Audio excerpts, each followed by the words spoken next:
Okay.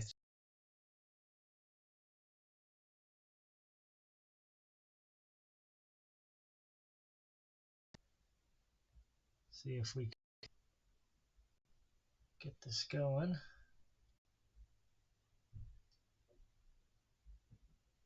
If anyone actually is here, you can say hello. Let me know you're here.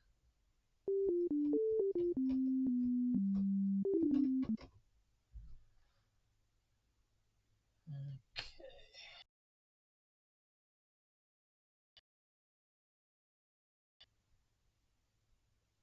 If I can get this chat screen be on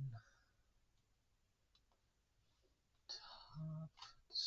Yeah, I don't like how that works. Don't like how that works.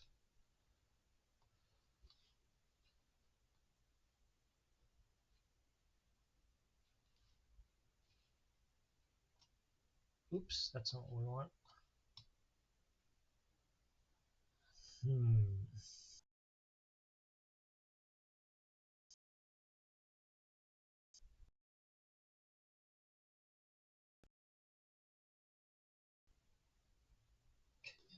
Shut that down. Let's see if we can make this work here.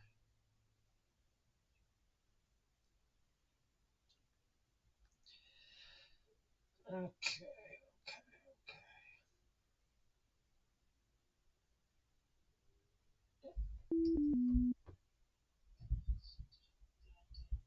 Yep, it is working. We are live.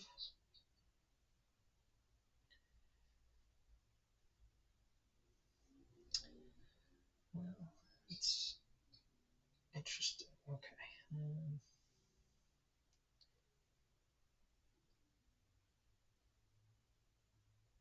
Let's see if I can send this link to myself. Oops. What I'm trying to do. It's not what I'm trying to do. If there is anyone here watching me bumblefuck through this, trying to get this set up, trying to get the chat window on another device so I can see chats with you all. And I'm having a little bit of trouble making that work. Guess I can just do it on here.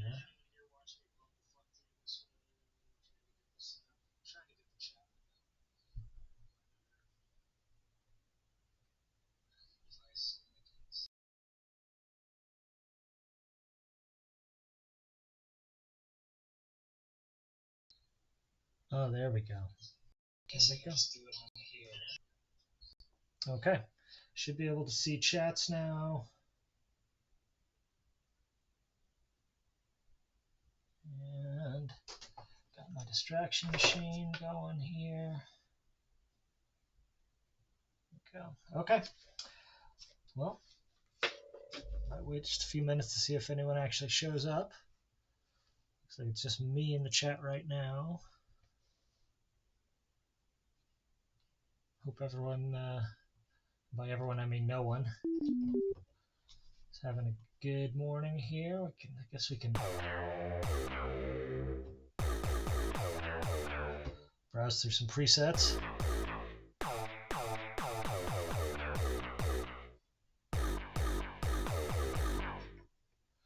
While we screw around and wait here.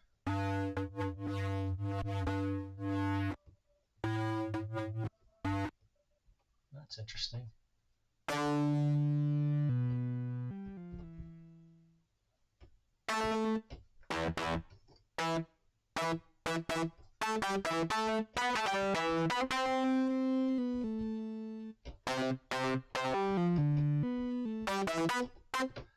Looks like there's a couple few of you in here now. I'm just screwing around playing some presets. Welcome if you joining us here today. It's good to see you. I mean, you haven't said anything. I don't really know what to say to you other than that. I have some tepid coffee. I've got some Pigments. I was just playing with some Demonic Presence. Ooh.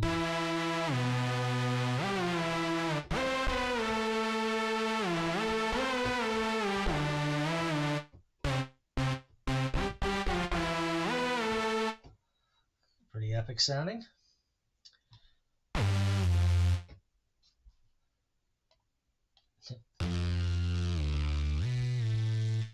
Definitely seem to have an idea of what demons sound like. All these demon named patches have kind of a similar tone. Good morning from Minneapolis. Hey, how's it going, Minneapolis? Is it still morning in Minneapolis? Isn't it early afternoon there? You guys are like 2 hours ahead of where I'm at, I think. So, but either way, it's good to see you, Mr. Miller, or maybe I should call you Mark. Thanks for joining us today. If you have any requests, I'm open to that. Otherwise, I'll probably just play around here. I'm not going to mess around with too many more presets now that we have some people here. We'll just do a new preset. Start looking at some processed. Let's just start in here and work our way through the processed.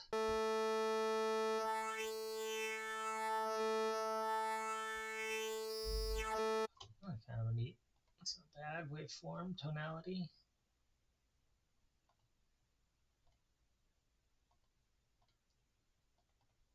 Alarm, Bacca.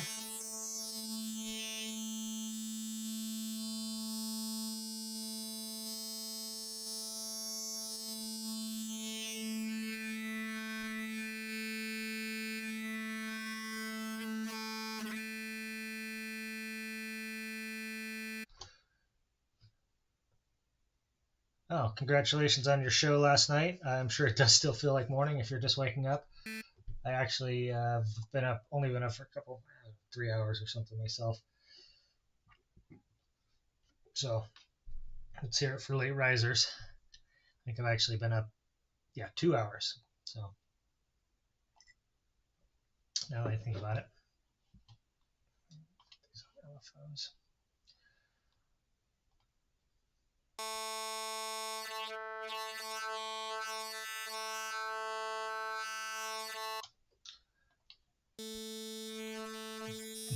Some of the names for these wavetables are hilarious.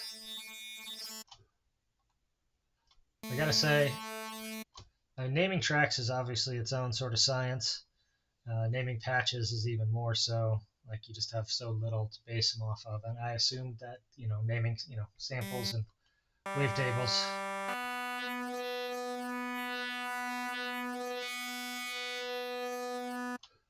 Is even more so. If anyone sees a wavetable that they like, give me a holler. And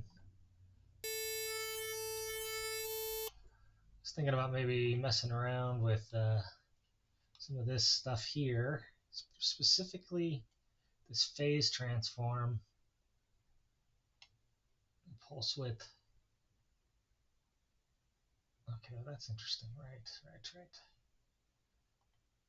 Yeah, pulse width. Right. Yeah, so this here, this little slot here, if I'm not mistaken, so this says wavetable 1 phase distortion, sets the amount of phase distortion morphing towards target. If you look at the bottom left hand of the screen, you'll see across the bottom there's some text. This is a really cool feature of Pigments. That basically the manual is available. It's all available. It's not the whole manual, but really all the key information is available as tooltips that you can get just by hovering over things. So right now, like I said, I'm over this pulse width knob. If I put it on the PW mod, that's the phase distortion modulation from the modulator. This being the modulator. Change this to and then the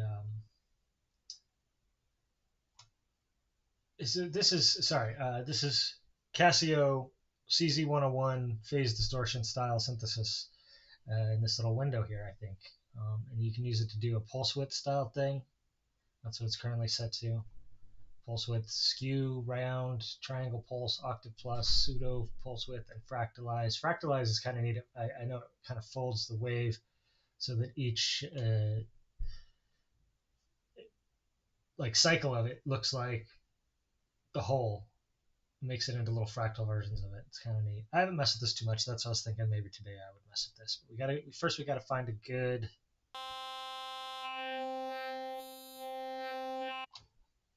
wavetable to work with. Kind of have something in mind here.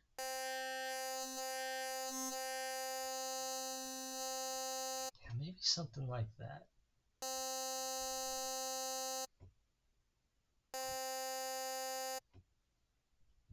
Yeah, I think that's what we want. Yeah, so let's turn on. Yeah, so you can see this is like how this affects the pulse width here. That's really interesting. I wonder what the pseudo pulse width looks like. That's kind of more like I expected. Interesting. I guess the actual pulse width. It's curious what constitutes, a pseudo pulse width and what constitutes apparently actual pulse width. Because this is interesting the way this splits from the middle here. But I guess maybe that's what it's doing on pulse width modulation on a pulse wave / square wave, but on a much simpler wave, you don't get the same discontinuities. I wonder if we can.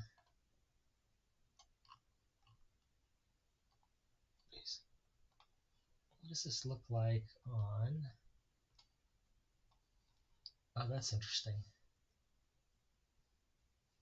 And if we do the pseudo, I bet it makes tiny little. Oh, that's interesting. Interesting. What about the fractalize? I think the fractalize makes. Yeah, there you go. Now you get tiny little saws. I see what I mean. How it just like creates the multiple iterations of the thing.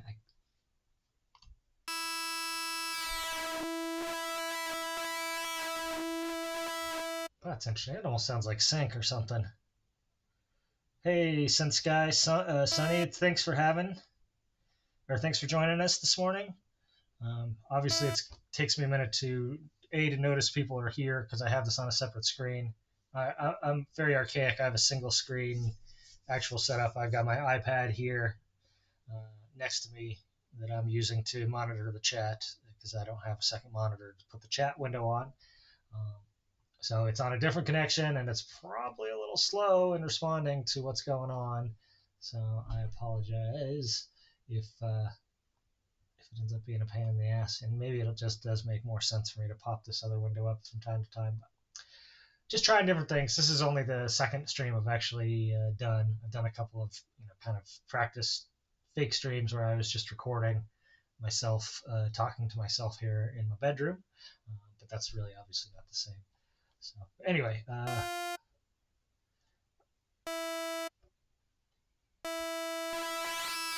okay, let's see what the pulse width. That's interesting. And the pseudo pulse width.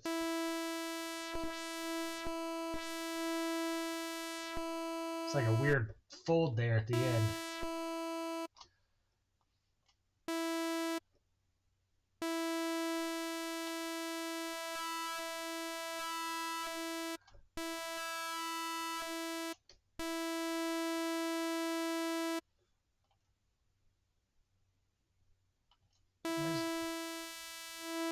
Guess we could try them all, right?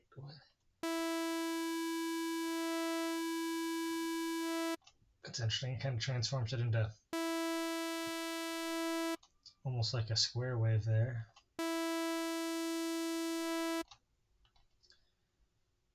Okay. I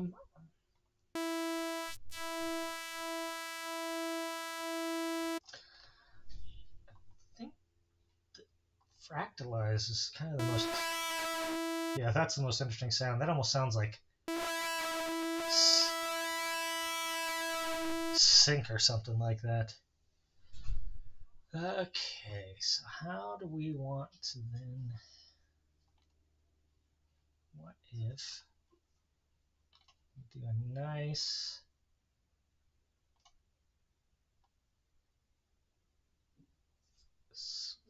A slow, relatively speaking. Sure, that seems fine to start with. do this to the fractalize parameter. Let's get it up to half.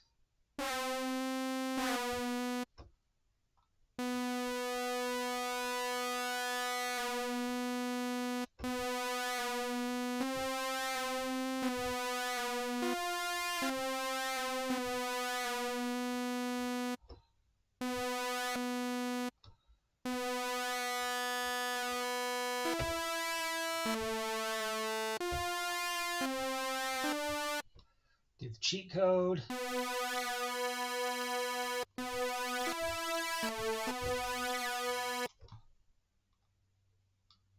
Everything sounds better with a bunch of unison on it, right?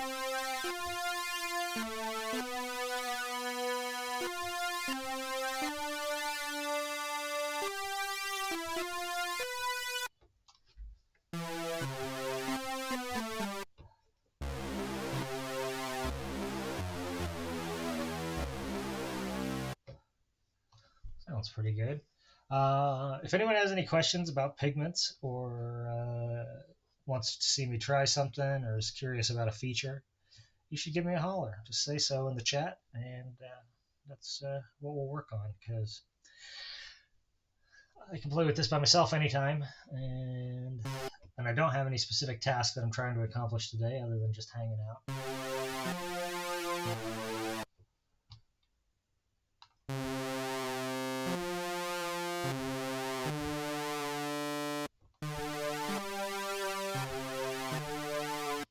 Sounds pretty good, man.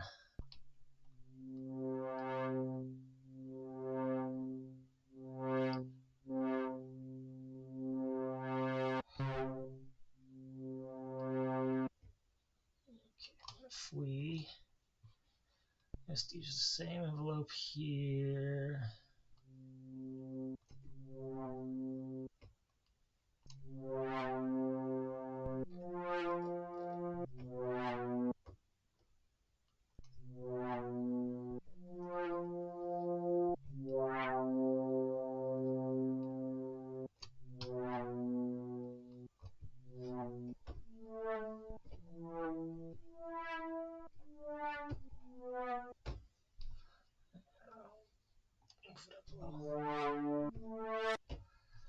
Let's try 12 dB.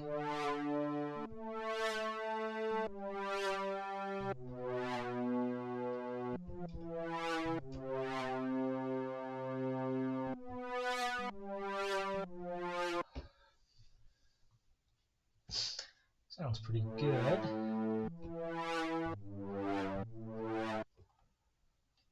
Let's do this LFO to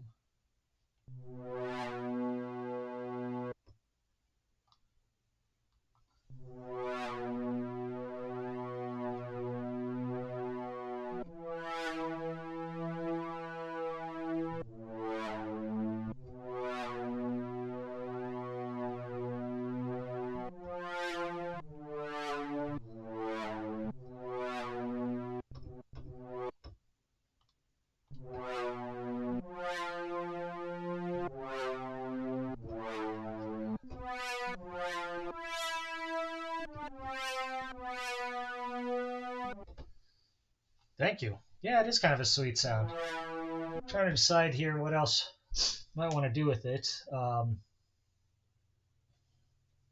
see.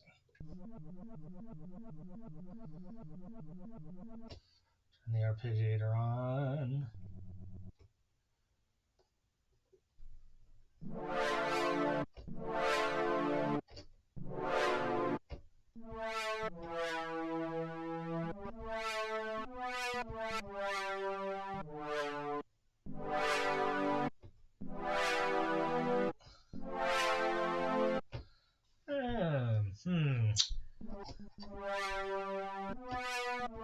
It definitely sounds better as a single note than as a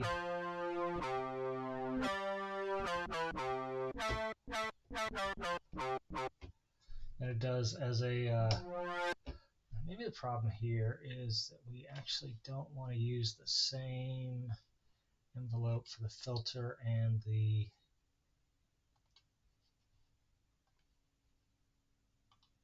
wave, or not the wave. It's not a wave. It is a wavetable, but it's not a. We're not sweeping the wavetable. We are phase transforming it. Maybe we don't want to use the same envelope for that as we want to use for the filter. I'll do the filter envelope 3 on the filter.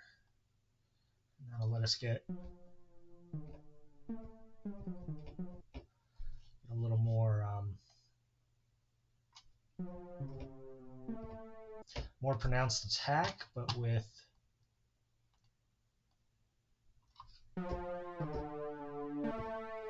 that same movement. I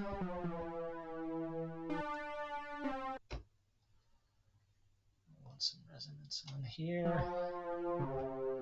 Gives it a little more bite for sure.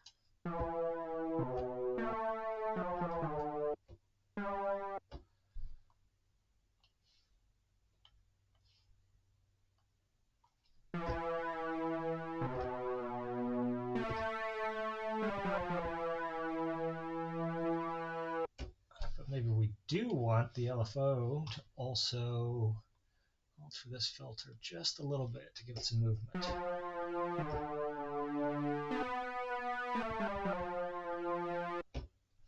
Maybe even a little less than that, just a tiny hint of movement.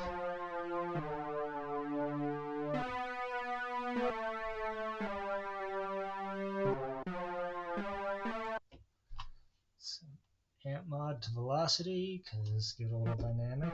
Then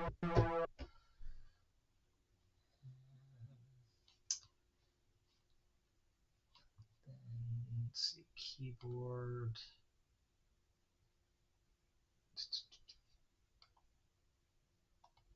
Right there we go, velocity. That's actually what we want. Give just a little extra with the filter.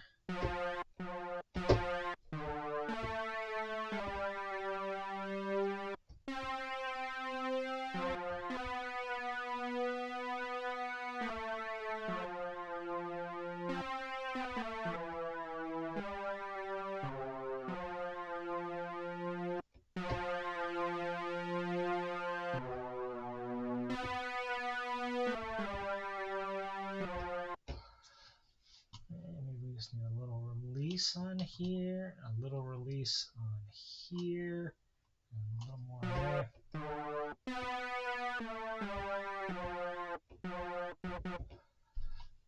This is an instantaneous attack. It is a 1 millisecond attack. Maybe we just need to take it down a little.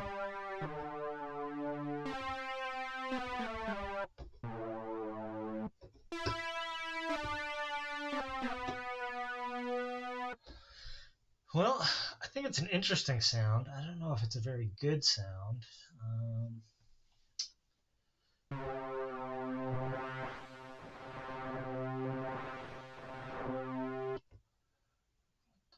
If mod wheel, I'll just use the mod wheel to open this up.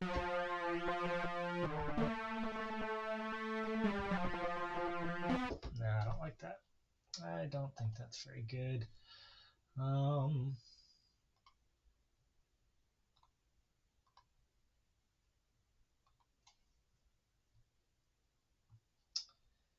What else can we add to this?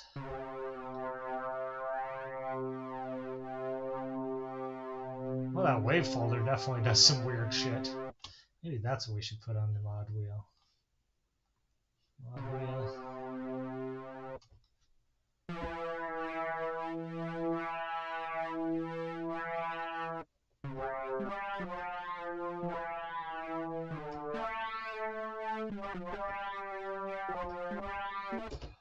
And then I wonder if... I always forget that there's this utility engine here where you can add some noise or another oscillator, like basically a sub oscillator, I think is what that is. I don't use this very often.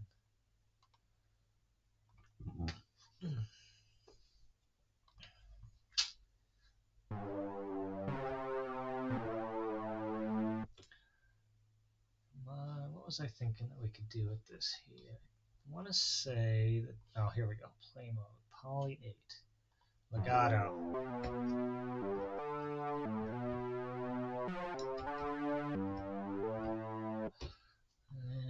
is pretty good. And if we're going to do legato, though, I think I want to put some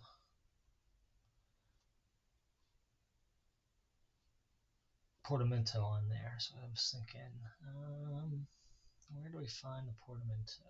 Active. Obviously, you can do portamento on here. It's not something I do all that often, obviously. I would know where it is. Where would that be? Here in the keyboard section? There it is. Glide time. Just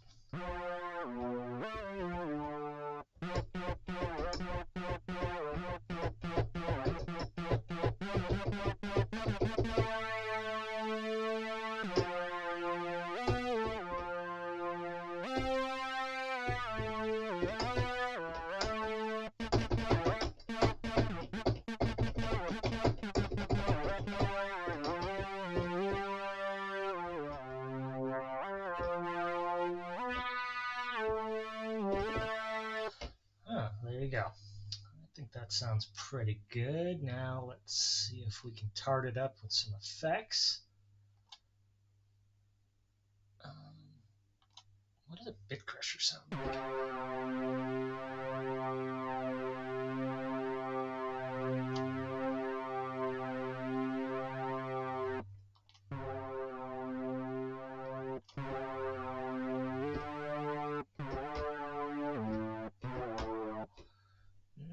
Nope, don't like that.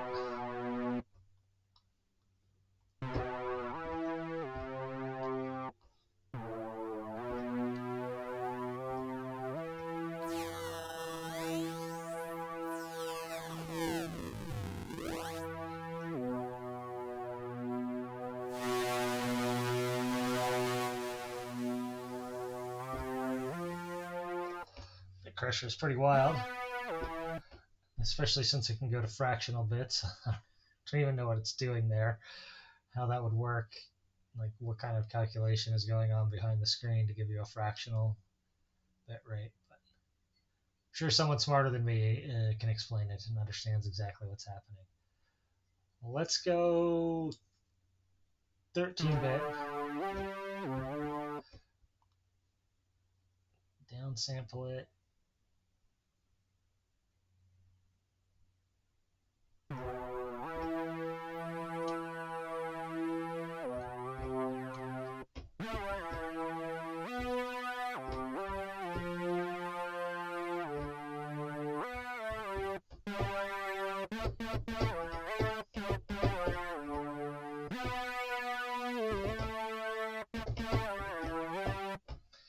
Alright, since I made this legato though, I think I actually want to sharpen this up again to where it was and maybe sharpen this up a little bit.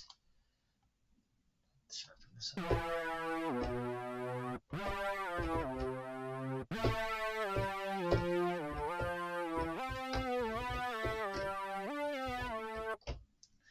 Oh, seems pretty neat. Let's see, one thing I might want to do here is turn this macro to make the dry wet go all the way down. So when this goes up, dry wet goes all the way down.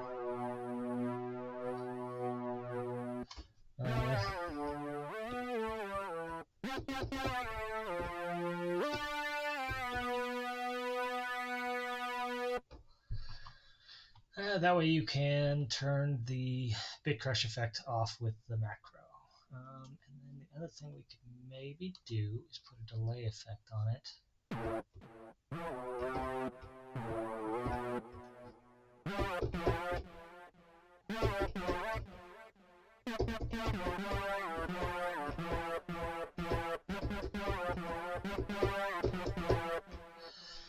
Oh, delay, you make everything sound better. That is definitely the heart of why I love dub music, is that the delay just does so much of the heavy lifting.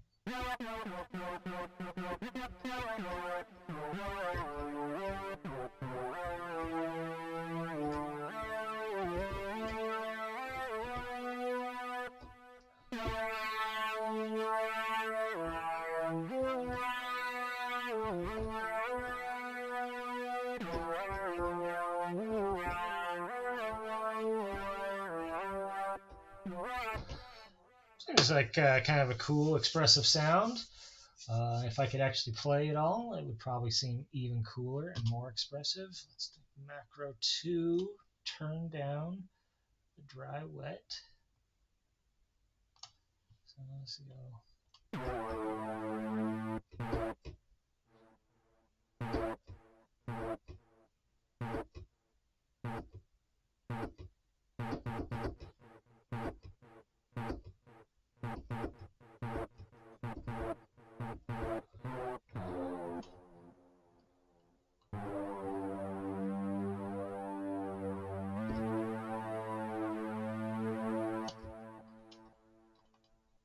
Oh, you can rename those, okay.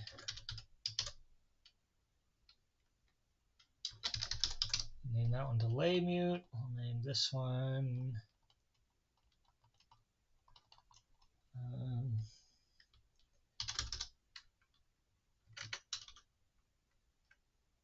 bit crush level, bit crush reduction.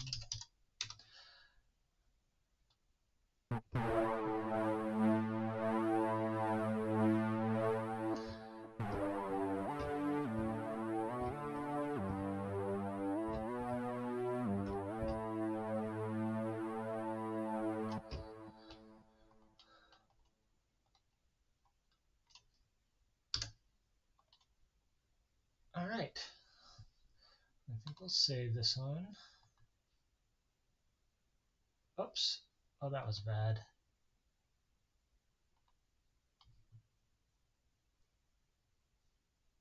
I think I just fucked my default preset. Okay. Let's see, say preset as. That's gonna be funny if I did that. I guess I can always fix it. Save as.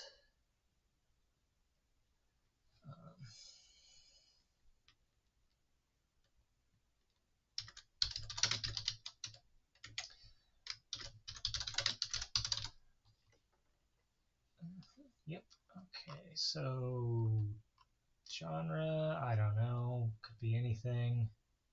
I don't really care about the genres. It's pretty big. Oops, what is this going on?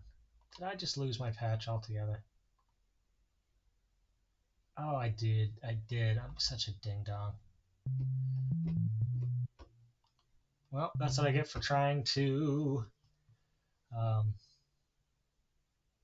talk and do something at the same time. I must have hit new preset or something. I don't know what I did. It's a shame. It's a real shame.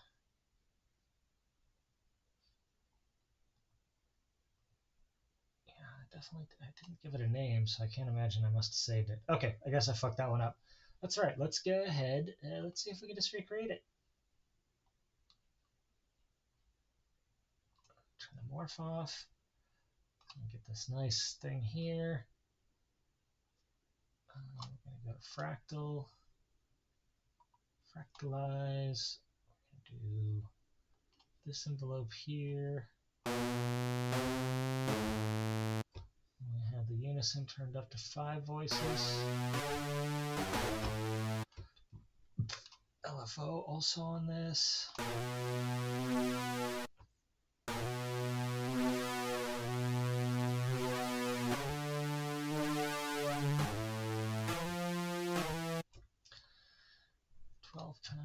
dB filter down like this.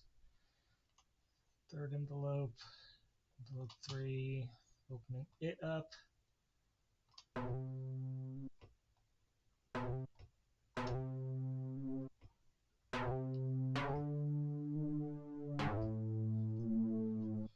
We also have the LFO on this filter just a little bit. LFO to the filter just a little bit.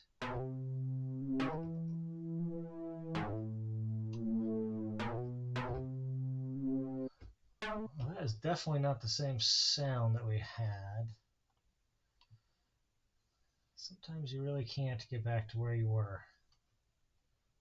It's kind of a shame, but that's the price you pay for being a complete dumbass, I guess.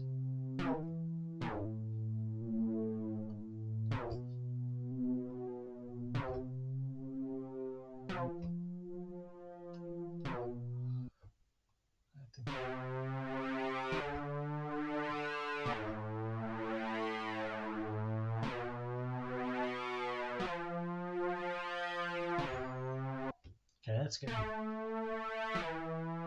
Back into the range of where it was.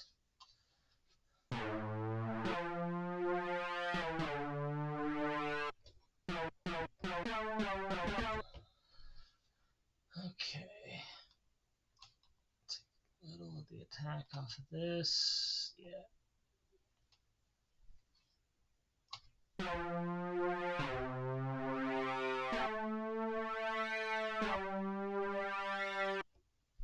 Okay. Some amp mod. This goes to mod wheel. We had the wave folding. We turned up the mod wheel to about half.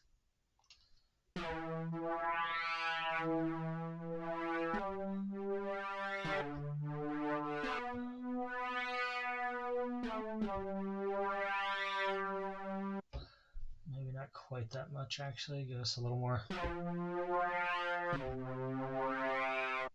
little more granularity, a little more than that. There we go.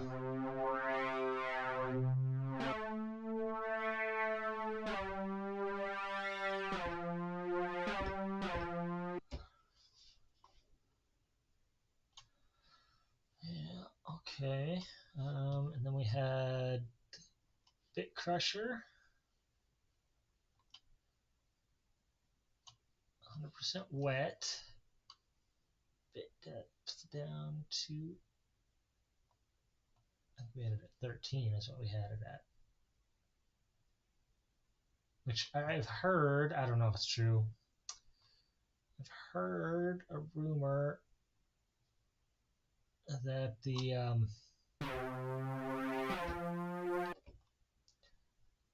original DX7s were 13-bit. That's what I heard. That's where I started.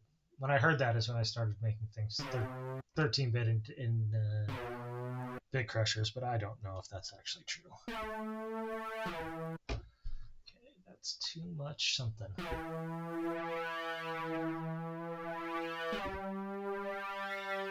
Alright, there we go. So I'll do this one to turn this all the way off.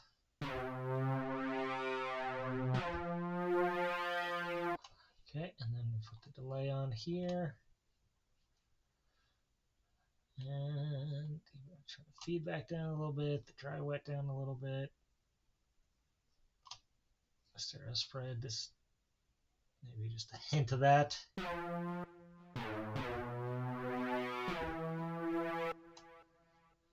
Do this to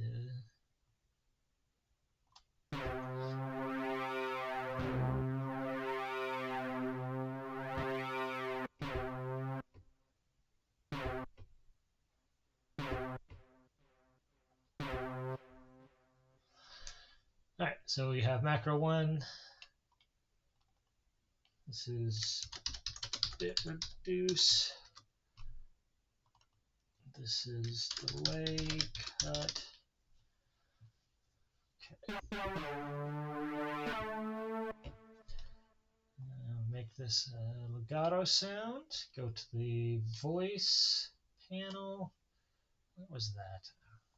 Keyboard, that's an out. Turn the glide time on to, I think we had it at 43. Glide is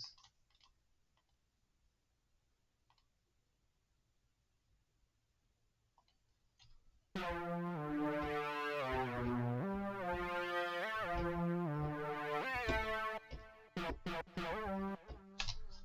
think we actually weren't always on that.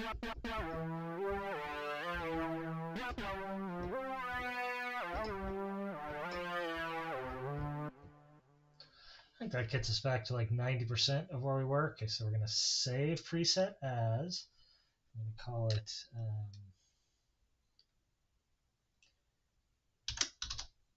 bit lead. Maybe we did save this. I'm having deja vu. I don't know if I screwed this up. I don't want to lose it, so if I did it twice, I did it twice, and I have it in there as another name. God, what did I call that? I called it something lead. I guess I could just search my... Well, that might be interesting to see.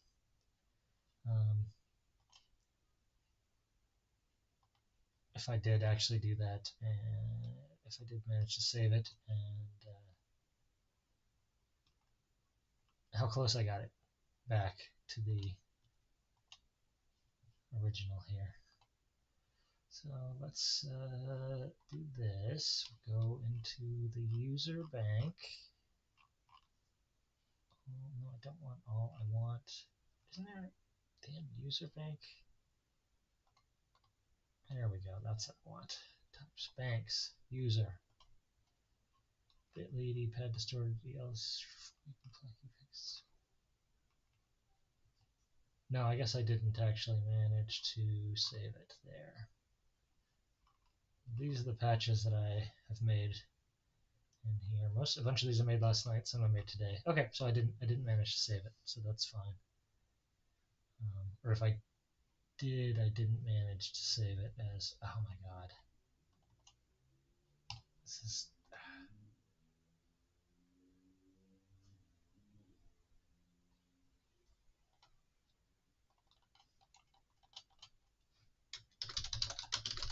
I forgot the most important part, giving myself credit for what I've done. It's a big lead. It's pretty big. It's a big lead.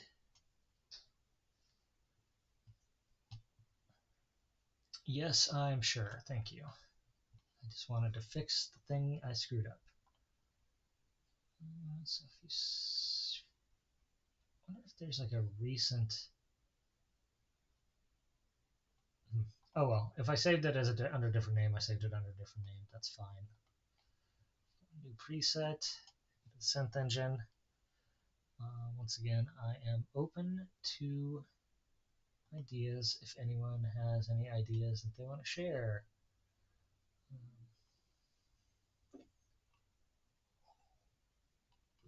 My coffee is sadly, oof, boy,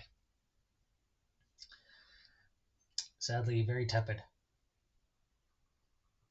It doesn't taste good, it tastes bad.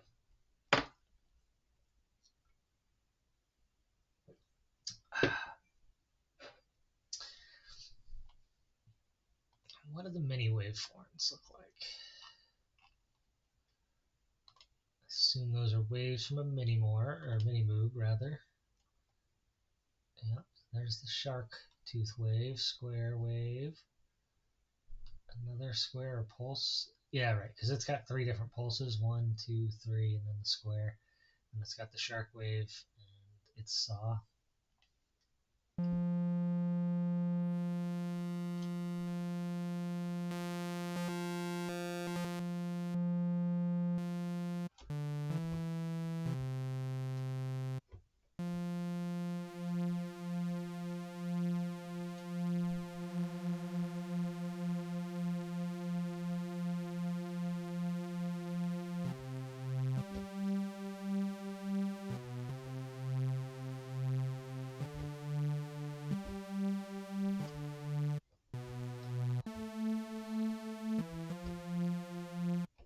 Sounded pretty nice.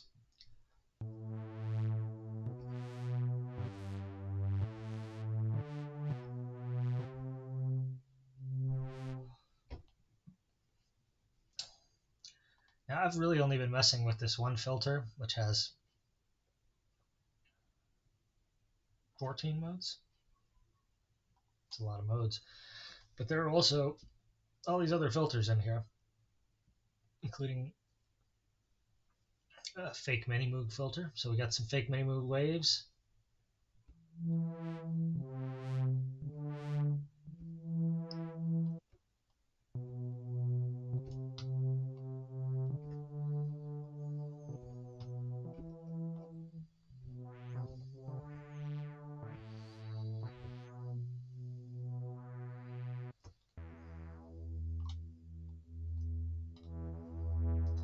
Yeah, mini moog filter really does lose bass as the resonance goes up. You can just feel it become kind of gutless.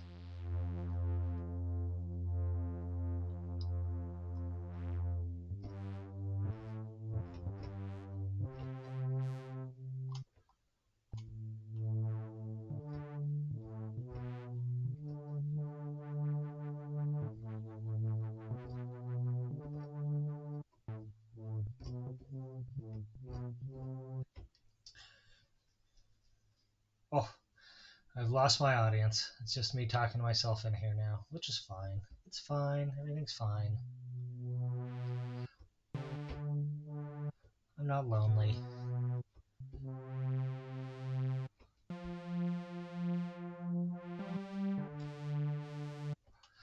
Definitely works better as a little bit of a two-way street, though, I gotta say, where,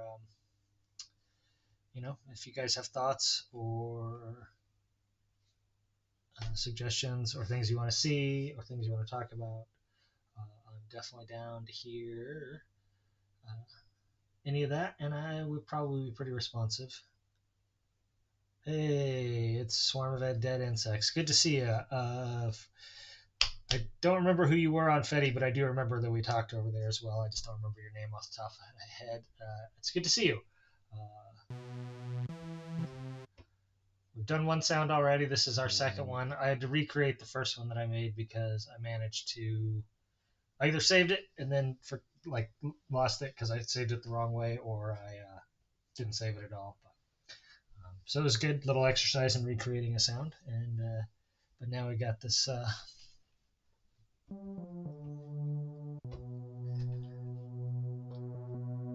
Oops, that's not what I wanted to do. This is what I wanted to do.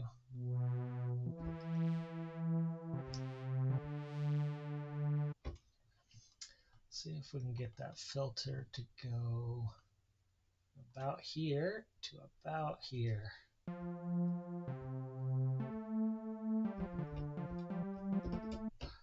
It's good, but I think we actually want it to sustain at that level, close to it.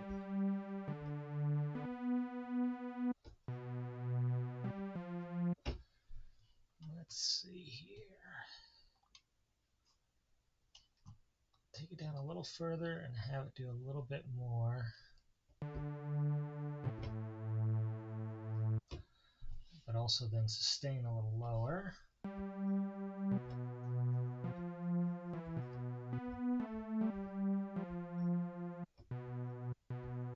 You see it gets a little bit of a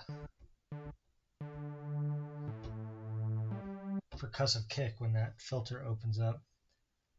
Hey, Mark. Oh, hey, you are still here. Okay, I wasn't. The little thing that says how many people are in the chat went down to 1, and since I'm using a separate window and a different account sign in to be in the chat, I thought that was just me in here talking to myself. But welcome, Mark. I don't recognize your Blue Sky handle right off the top of my head, but I will make a point of finding you over there and saying hello, and thank you for coming to hang out. And again, like I said, this definitely works better as a two-way street. So if you have, not that I mind just talking into the void, but it's one of my great talents actually. But if you do have any thoughts about what you would like to see, yeah, let me know.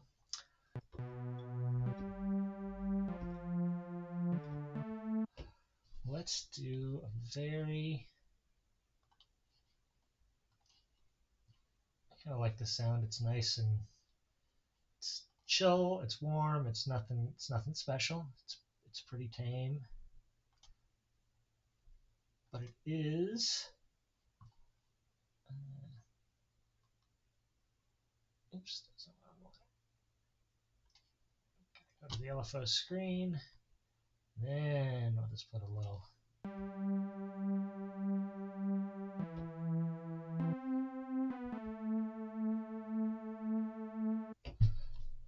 and we're going to do a side chain that with the mod wheel.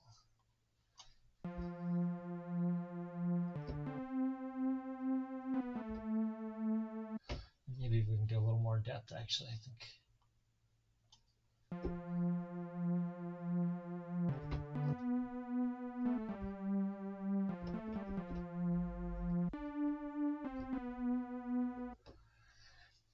All right. So, yeah, are you planning a specific song mood to design new sounds for, or just design them for design's sake? Right now, I'm actually, I am between projects. Um, I've finished my last album, and it's currently in mixing, and so I don't have another one started yet or even planned.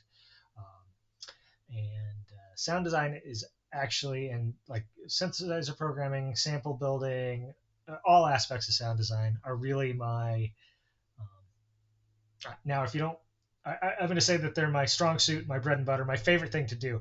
Now, if you don't actually like the sounds that I'm making, you might be laughing right now when I say that these are my strong suit, and that's fair. I mean, opinions differ. I definitely am not the most. The sounds I create are frequently. Oops, that's not what I wanted to do at all. Frequently,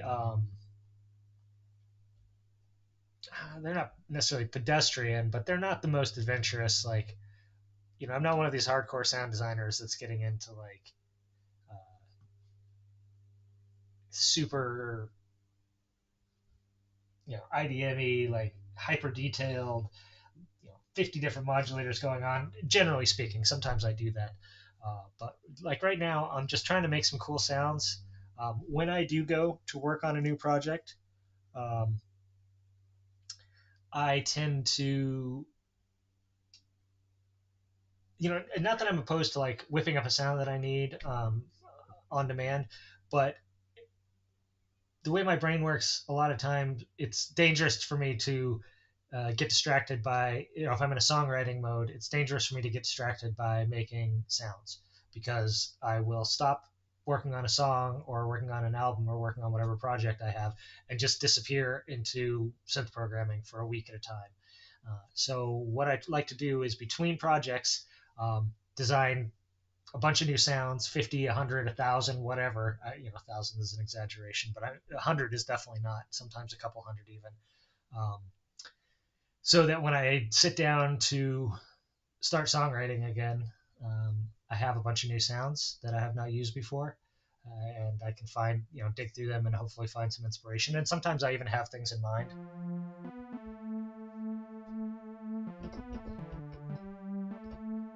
Um, that I was like, I'm like, oh yeah, I should use that such and such sound from this thing. Um, yeah. So yeah. So these are not for anything. They're just because I want to make some sounds and share them with people out here. Uh, and I actually will probably, if any of y'all have Pigments or are thinking about getting it, and you want these sounds that I'm making, uh, at some point I'll probably release them anyway. But if you're hanging out in the chat and you're like, "Hey, I've got Pigments, I would love to have that ELO sound that you made yesterday, or whatever sound I'm making right now," just give me a holler. I'll send you the bank. I'll just export the bank and send you all of the stuff that I have. Uh, just just to be friendly. The only thing I would ask is that you don't try and claim that you made them, but you can use them in anything, or try and sell them. I guess that would also be uncool if you were selling my sounds, but you can use them for anything, share them with your friends, whatever you like. I don't get weird about ownership of things like sounds. Authorship, I get a little weirder about. If I went to the trouble, I'd spend an hour to make the damn sound, and then you're going to tell people that you made it, that would annoy me, or try and sell it to someone. But if you just want to have the sounds for yourself to use in a project, because you think, oh shit, that would sound great in my upcoming whatever, then just give me a holler and do that. Okay, so I kind of like this sound already, and I want to add some chorusing to it.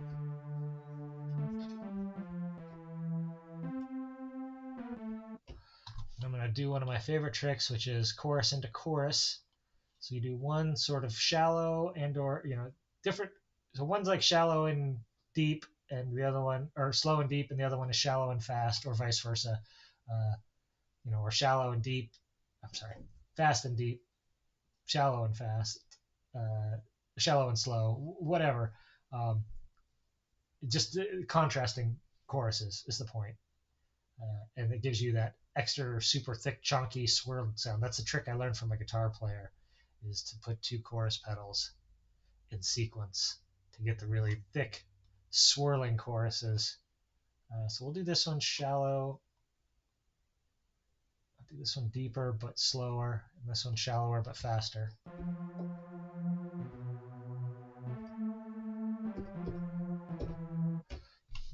stick a compressor on the end because it's sort of feels like it's losing some guts. Presets default store. Ooh, that's hard, medium. Let's try medium compression.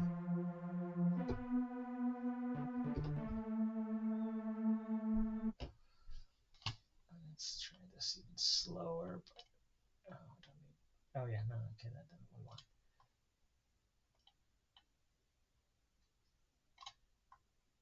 Depth even higher.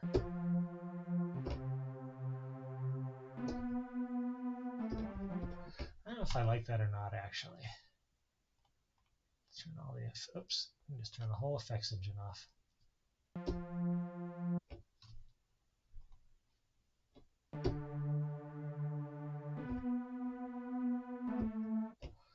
wonder what that distortion setting sounds like.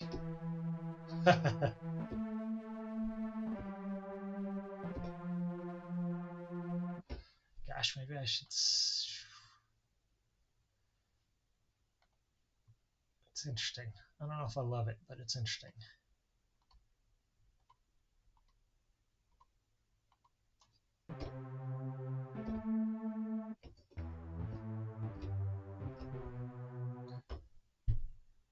Can I modulate the chorus depth here? I definitely can. Which one were you thinking? Let's see. We can the second LFO and try this one. LFO 2. Yeah, there we go. Oh, I guess I can't modulate the chorus depth here. That's weird and annoying. Oh, how sad. That is not one of the things that I can modulate. Well, look at that. We found a limitation. I really thought that I could modulate the chorus depth here, but I guess not. I guess I can't. It's not one of the destinations. Interesting. I can't do the rate. I can't do any of these. I can do the threshold or any of the, not all, not any, but some of these settings. Threshold, ratio, and release. Here I can do just dry wet, it looks like. That's a shame. Okay, well, we found some of the limitations. I could add another voice to it.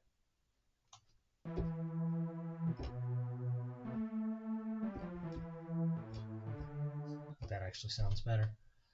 I could also just turn all of this up just a little bit. I feel like it could just be a little louder. Turn it up. No, probably want to turn it up here.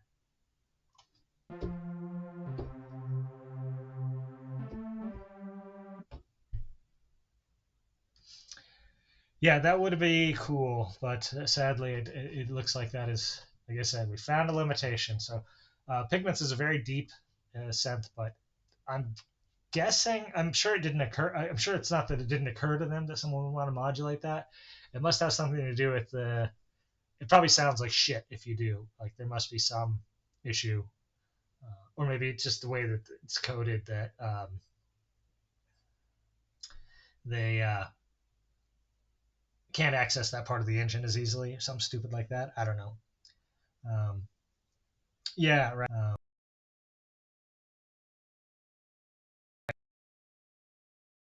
Way separated by intentional or unintentional, but probably unintentional. I'm sure. Again, Arturia is pretty good. Their engineers are pretty good. I'm sure it's not that it just didn't occur to them that someone might want to modulate that depth.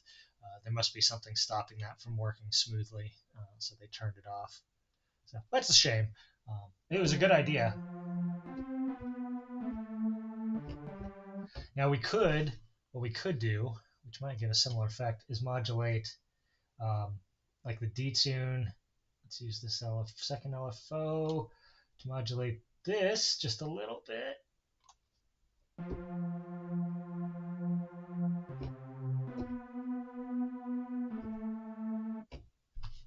can do it a little faster.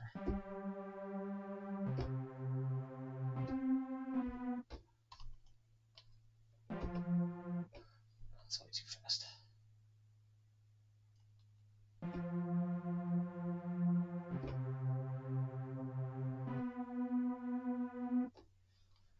I don't know if does that sound good? I'm not even sure that that's noticeable, honestly. Yeah, that's true. I could do something like that, and certainly, like, it's as we were talking about yesterday. Sometimes it makes more sense to use the built-in effects in the DAW, and so obviously, if I was going to use this patch um, in my DAW in Ableton, what I could do is turn off one or both choruses here, and then use the Ableton's built-in chorus or a different chorus plugin and modulate that, automate that. Either use the LFO tool in there or automate it, um, with an automation lane or whatever to get the similar effect. All right, this is sounding pretty good. I don't know. Let's see. Let's go back to the effects. Turn on, maybe get some distortion in here.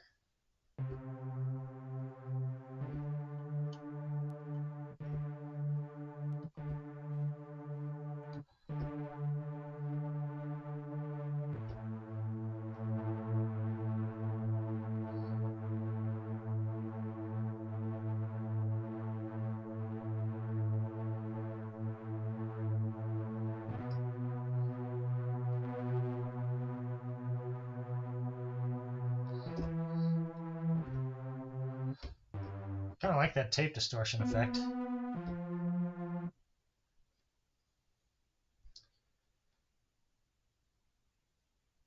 Yeah, right. Definitely depending on the DAW, whether or not you could do that in real time, how easy it would be to export. Those are all good points. That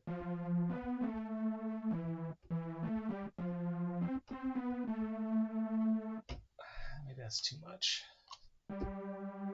Just want to give it just a little bit of edge, maybe.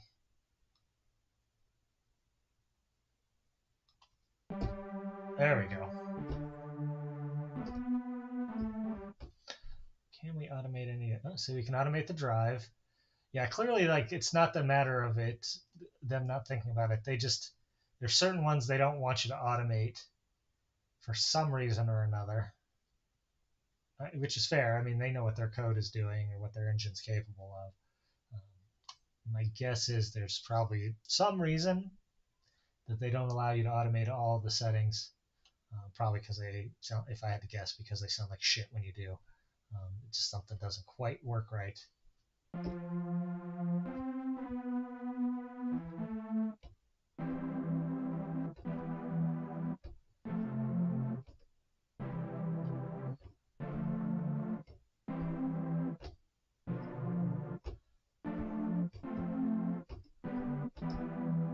That's not too bad.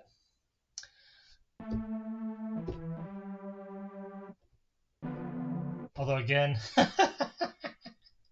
getting into the organ territory here. And part of that is obviously just this VCA envelope shape. Like, anytime you do what organs do,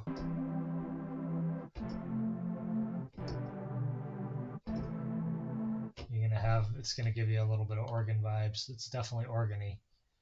I don't know. I don't hate it.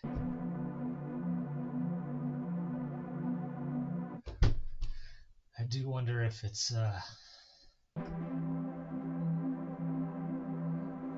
yeah, it's the bane of my existence is tweaking things too much. And I like it, and then all of a sudden, and I keep tweaking, and then at one point I realize, oh my god, I've created just another organ sound, which I don't really use that many organ sounds, but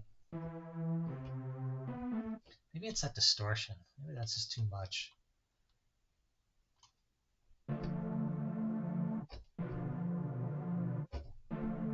The double chorusing, maybe it's giving some kind of a Leslie effect. I don't know. It's not terrible.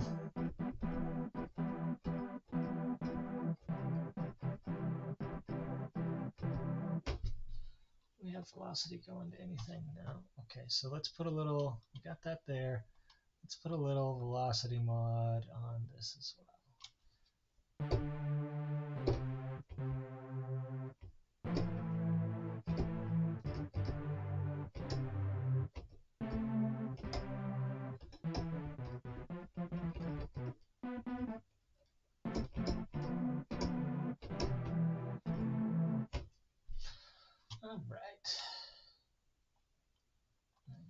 preset as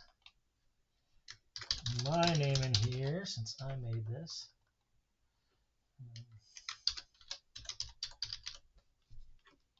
Let's just lean into the fact that it's kind of organy. Styles, I guess it's sad. Soundscape thin, funky, punchy. It's kind of classic. It's kind of dirty. It's pretty warm. Oh, yeah. Type, keys, organ. Let's say it's a synth organ. I named it Organelle because I'm into science and I'm a fucking nerd. I think that's shit like that's funny. I don't know why.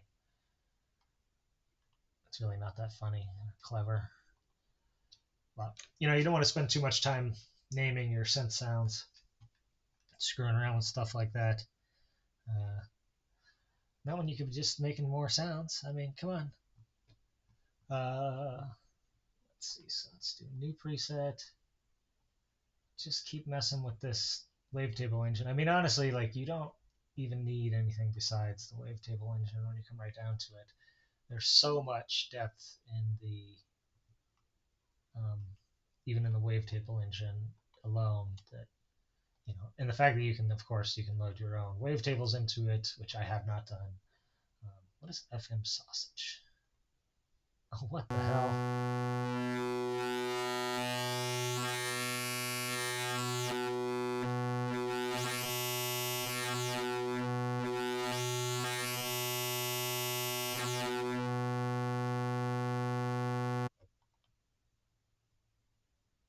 That is a mini position wavetable.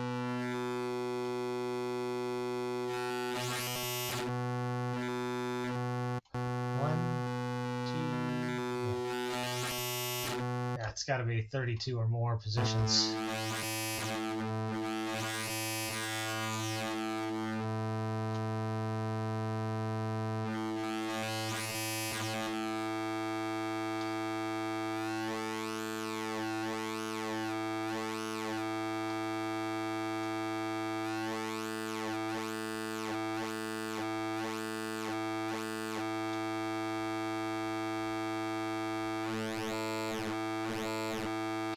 It's interesting. Definitely affects the tone of it, but like visually, it doesn't really do much at all. Nope, it's not really too big of a.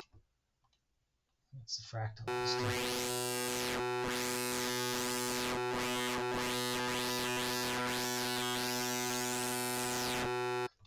Well, that definitely makes it noisy.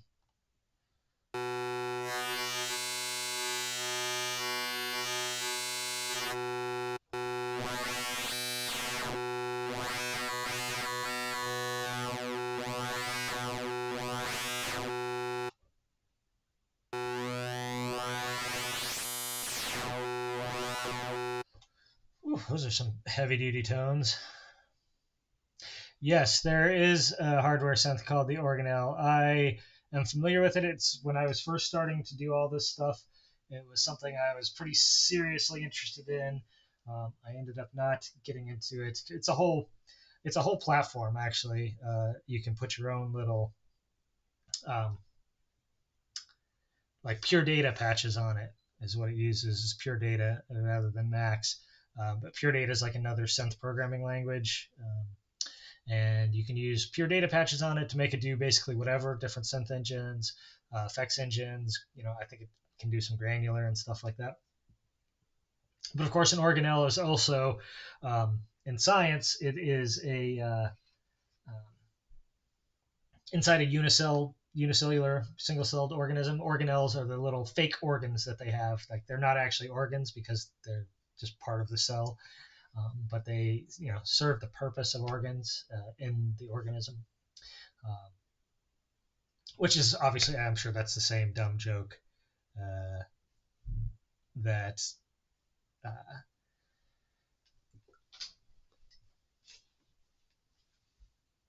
the Organelle company, whose name escapes me at the moment. I was trying to think of it, which is the dumb long pause there was for, but I cannot think at the moment what their actual name is. The company that makes the Organelle. But yes, it is a real thing. It is another company.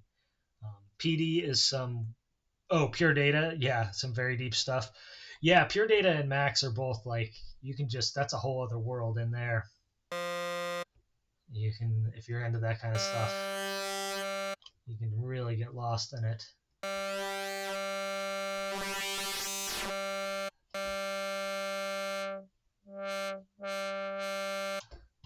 Yeah. So what do we want to do here? I feel like we should do something interesting with the wavetable here. Maybe like a really slow sweep. Okay, so we got that. Smooth it out to nothing. Symmetry, make it into a saw wave. Right, and yeah, okay, so I think we were thinking slower, like nice and slow, and pretty.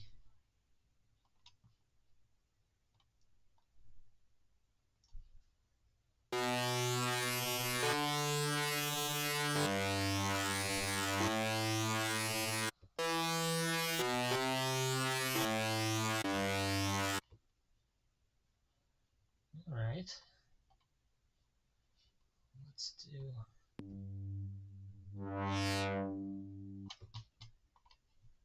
kind of a slow, sweepy envelope here. Envelope 2 sign.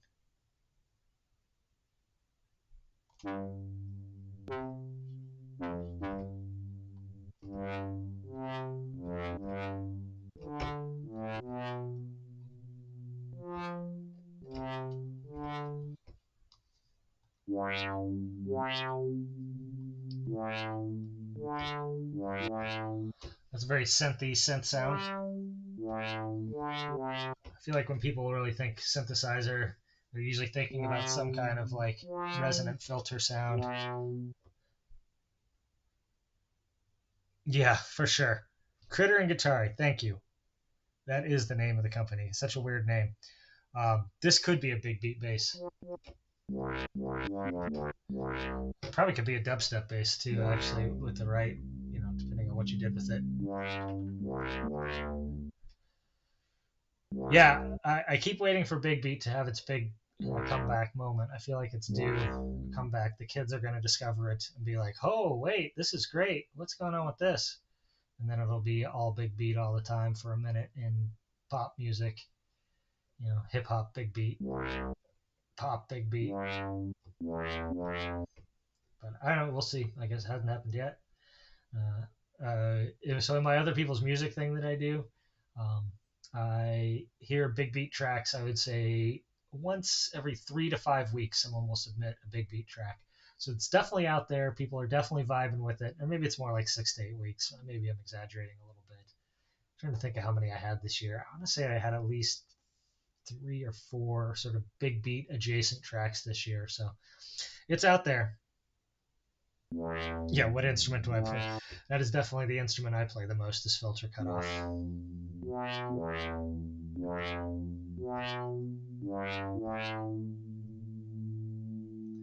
right, so we're not going to touch the unison on this one because, we've been using that a lot. Just want to, mix it up a little. I don't want to make a bunch of sounds that are too similar.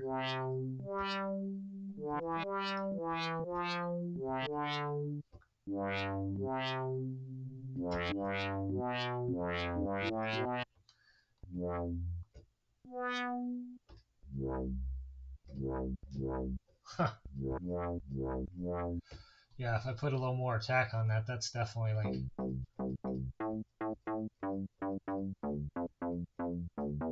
God, that's like a new order bass right there.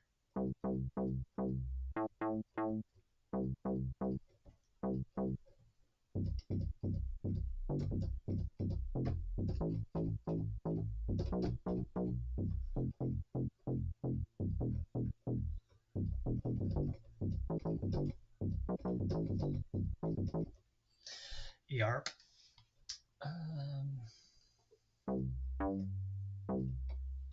Probably a little too much though.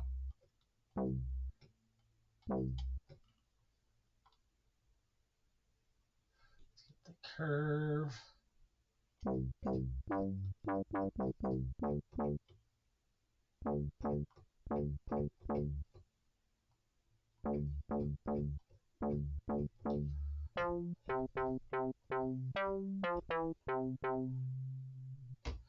Maybe I should put some sustain on this thing too. It's definitely a very different tone.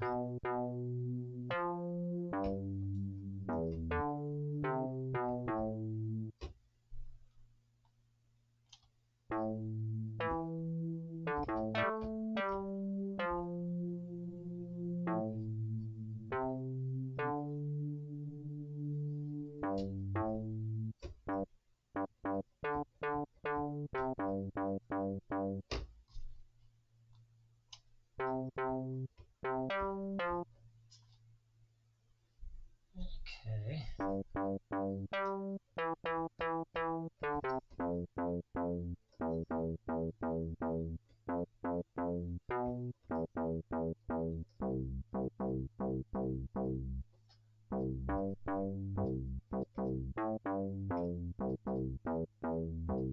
Oh, that's a pretty nice bass, honestly. I have some utility up on the higher registers, but I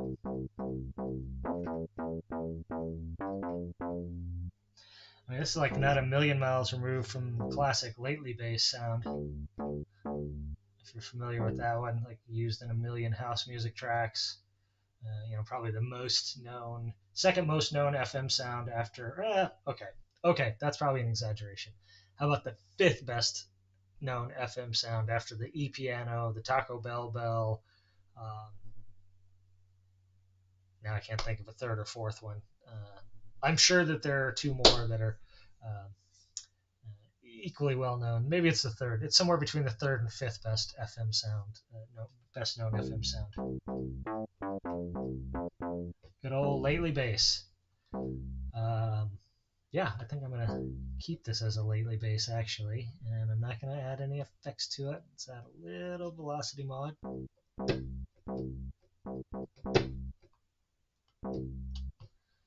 And we'll do the same on the filter. Just a little bump.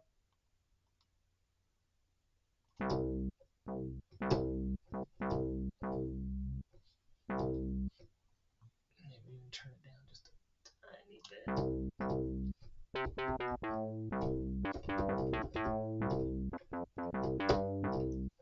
Yeah, that's kind of a. It is an FM sausage, yes. Right. I mean, this might actually be lately bass that is sampled in this wavetable. I don't freaking know. That's not completely out of the question. I wonder.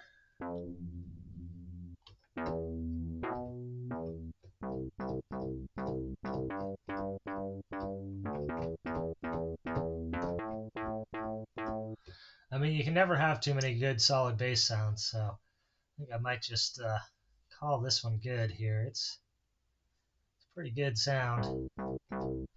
Guess maybe we can spice it up with a little distortion.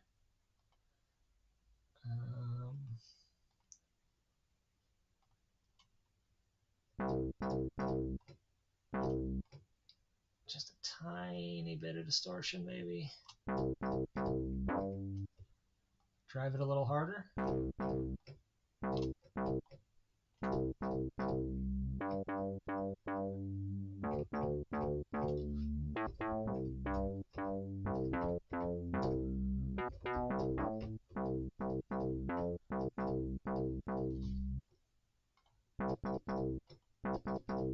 It's pretty subtle.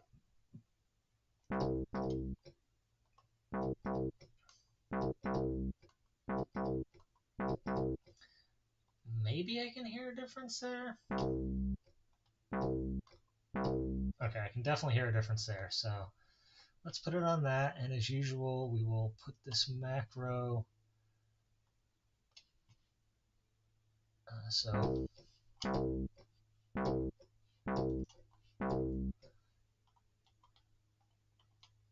Let's call this cleanup. So it'll get rid of the distortion if you turn it up. And we'll actually tell you what we'll do here is we will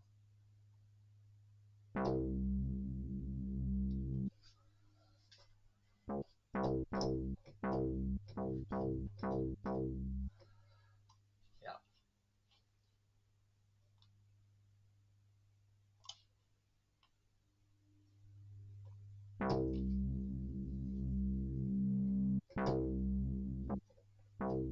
Yeah.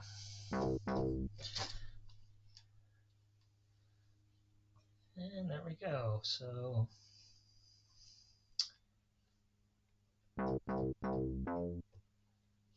other thing we could do is tune it down an octave, since it is a bass.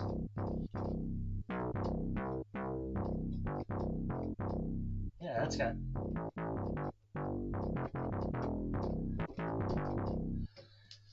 That sounds pretty good. I think that's what we'll do, and we're going to call this one done. Let's say preset as Later's bass. It should tell me what the inspiration was. And type default bass. It's kind of a hard bass, I guess. I don't know. Styles. We're going to say that this one is for house music because lately bass is a house staple. Deep, dark, complex, clean, huge, mellow, melodic, punchy soundscape. Fuck, I don't know. It is an FM sound. Classic was a sound over there, so, or an option on style, so we'll say classic. It is an FM sound. It's not a respace. It's not reversed. Yeah, that seems good.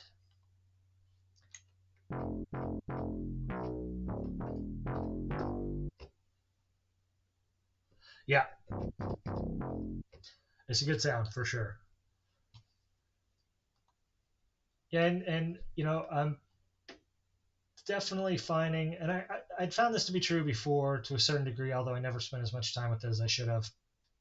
I'm definitely finding it as to even greater degree now that I've been streaming this and screwing around with these, is that this synth is a joy to program, um, especially if you can stop yourself from fucking with things once you kind of got something dialed in, which is not something I'm always good at, but it's something I'm trying to get better at.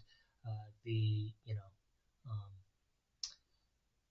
when you just have something that sounds good and you're like, okay, I should stop turning knobs. But even though there are a dozen or 2 dozen knobs that I have not turned yet, I need to stop turning knobs and just call it good, because you can always do something more to a sound. But once you have something that sounds good, it makes sense to save it.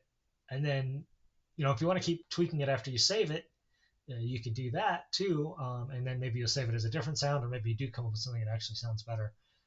But it is worthwhile to save, to just save things once you have something that sounds good. That's actually, I think he's gone now, but the other person that was over here that we was talking about, the Mini Freak or the Micro Freak, one of the two.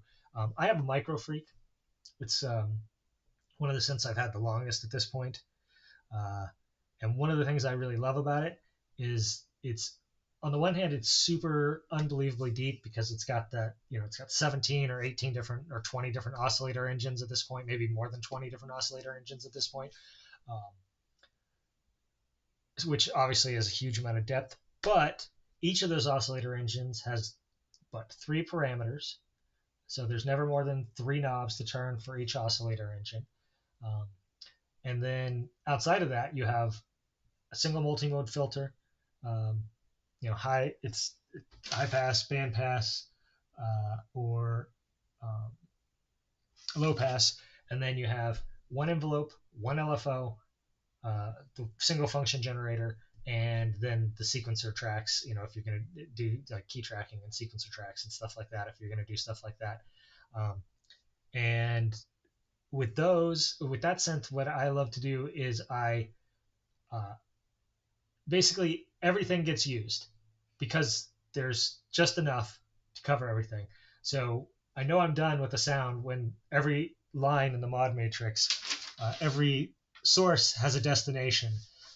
And sometimes there's multiple destinations, or things get routed to multiple places or whatever. But once I've used each modulator, both envelopes, the LFO, and maybe key tracking or something, I just know I'm done. Yeah, I also, so my best friend and longtime production partner, and who's my roommate for 6 or 7 years, basically uh, he's my platonic husband, is what he is. Uh, we've just been friends. We don't live together anymore, but we did live together for a way longer than most people live together with a single roommate. And this guy was the best man at one of my weddings, whole 9 yards. Anyway, um, he's like that. He has, um, I swear to God, he has songs that he's been working on since, or tracks that he's been working on since we lived together in the early aughts. Um, and he basically never releases stuff. He's put a few things out on SoundCloud, but even that, it's usually like a version of something. Um, and he just works on stuff and works on stuff and works on stuff, and his stuff is great. I mean, many times I've just been like, look, if you don't want to mess with releasing this, can you just give me a bunch of tracks that are, you think are more or less done, and then I'll just select the ones that are actually good enough to be released, and I'll just do the release for you. And he's sort of potentially agreed to that, but it has nothing's ever really come of it. Um, it is a delicate balance to be struck, because you don't want to just shove things out into the world half formed, uh, at least not all the time.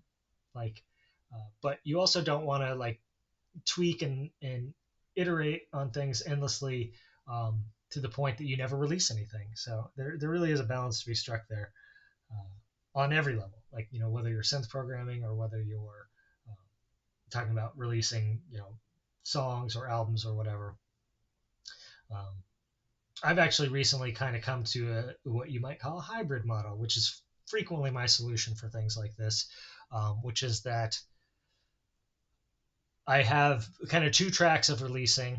Um, the one is the sort of like, these are my polished pieces. They are as good as I can make them. I spent anywhere from 1 week to 1 month or 3 months on each of these tracks, or like I have this album that's been in the works now for like 15 months, which will be my next release. And, and I worked on those tracks for over a year until I was like sure that nothing I was going to do was going to make them better. But it took a lot of, this was like my fifth or sixth release.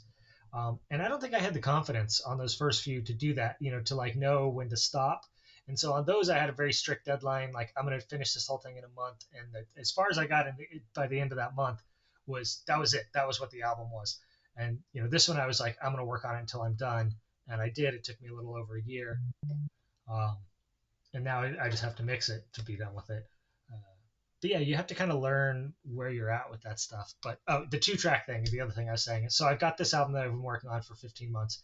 But in the meantime, while I was recording that and working on that and tweaking all that, I also released a second album that I just was more. Some of it is composed, but not super deeply composed. It's mostly improv. Um, nothing, no track on there I spent more than 5 days on, and most of them I spent more like 2 days on. Like, spent a day putting the track together, the idea together, and then another, and a day and rehearsing it, and then a day recording it and finalizing it, and then that's it. Just release the track.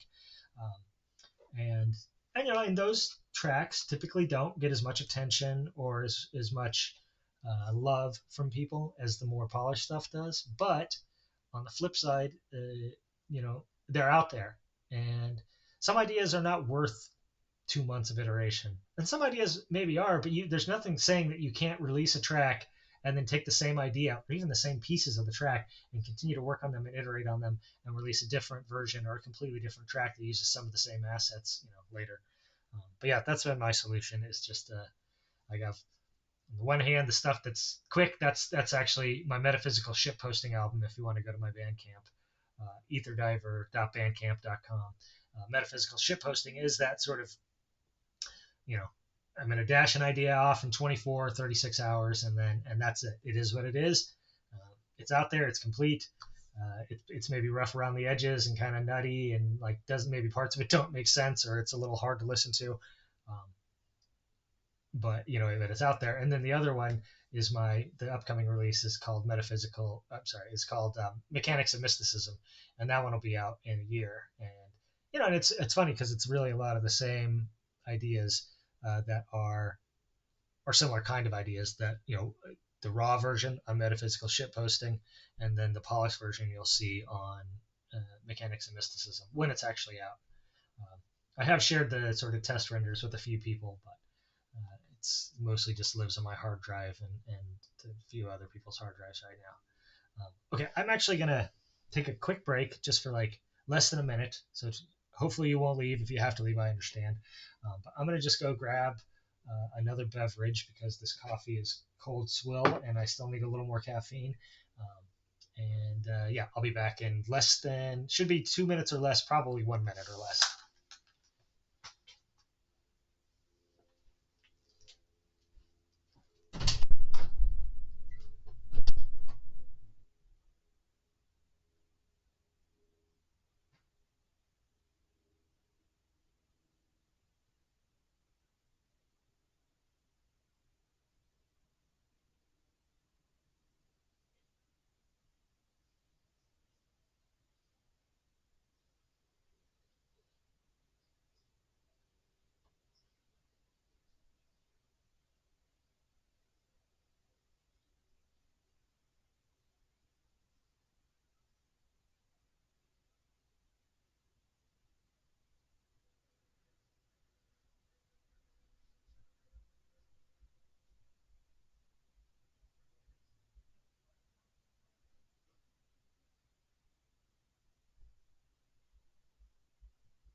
Oh.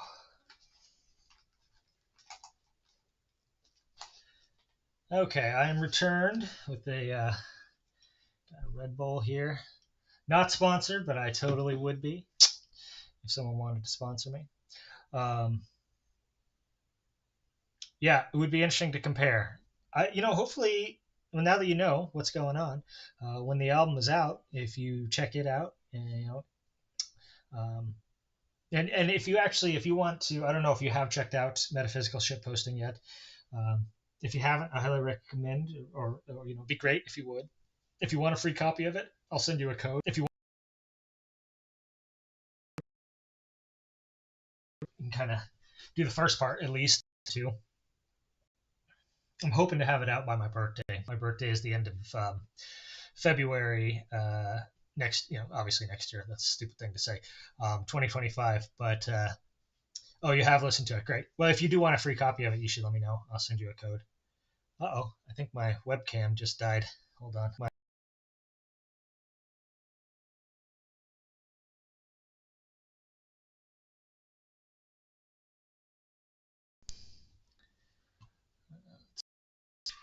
Okay. OBS picked it up right away. Yeah, it did cut out. I'm hoping I unplugged it and plugged it back in, so hopefully it'll pop back up here in a second. I know it's there we go. Yep. Hello, everything's great. Uh, so yeah, what was I saying? Oh right, a new album, Mechanics of Mysticism, and it's not like I say they're the same ideas. They're the same ideas in the sense of like kind of starting with the same general impulses. I'm still me, but it's not like I necessarily worked on same root tracks or anything like that. It was just sort of like you know while I was working on Mechanics of Mysticism, when I would get frustrated, I would go and be like, what if I did something like I was just trying to get to work, but instead of futzing with it for 2 hours, I would just, uh, you know, bang out the whole track in an hour or 2 hours or 3 hours or whatever. Like, instead of like futzing with the details and trying to get everything to fit and everything's ship shape and tidy and whatever. It's just like just fucking throw it out there and see what sticks to the wall. And so yeah, and it's I'm not even going to say they necessarily would sound the same. The other thing I've considered doing along those same lines is this new album, Mechanics and Mysticism, is based entirely. Every song started. That's not true. All but two of the songs, tracks. I don't want to say songs. There's no singing on them. Some people get pretty touchy about that. All the tracks are, except for two. So 10 of the 12 tracks were created via jams that were then cut up and recontextualized and layered and yada yada yada. And then the other two tracks were kind of a more normal composition thing where I was just like, okay, here's a chord progression. All right, put that in place. All right, now let's make a melody that goes with that. Okay, that seems okay. Now we'll just add this, and et cetera, et cetera. But so anyway, so I have thought about releasing the jams or edited version of the jams because they all go on for like 13 minutes and nobody wants to listen to that. But like maybe a 3-minute excerpt of one of the jam or of each of the jams is like bonus tracks for the album. So I don't know, something I might do. But okay, enough about stuff that you can't actually look at or see or hear right now, and let's get back to some sounds here. These are again hilarious names sometimes. Iridium, is that a sample from the Waldorf Iridium? Could be. Lucite, Marasite, Math Unison. That's a funny name. Mustache. So I assume that seems like that should be sounds from old porn. Oh, that's an interesting wave. Ooh. A lot of high frequency content in that one.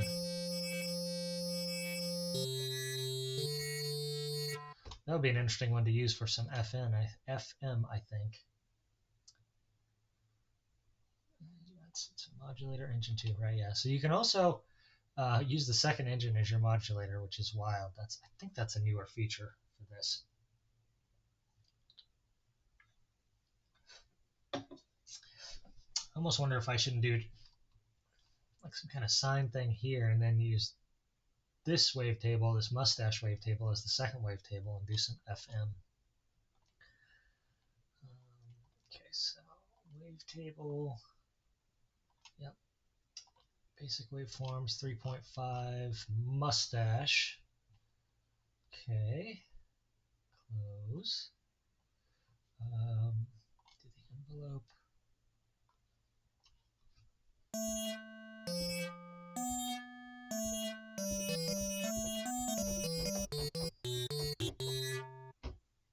Okay.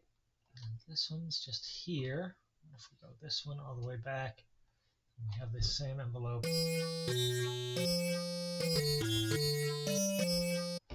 So they're going in opposite directions, but actually what we're going to do is, okay, so engine 2, all right, so they're set to the same tuning, which is essentially a 1-to-1 ratio.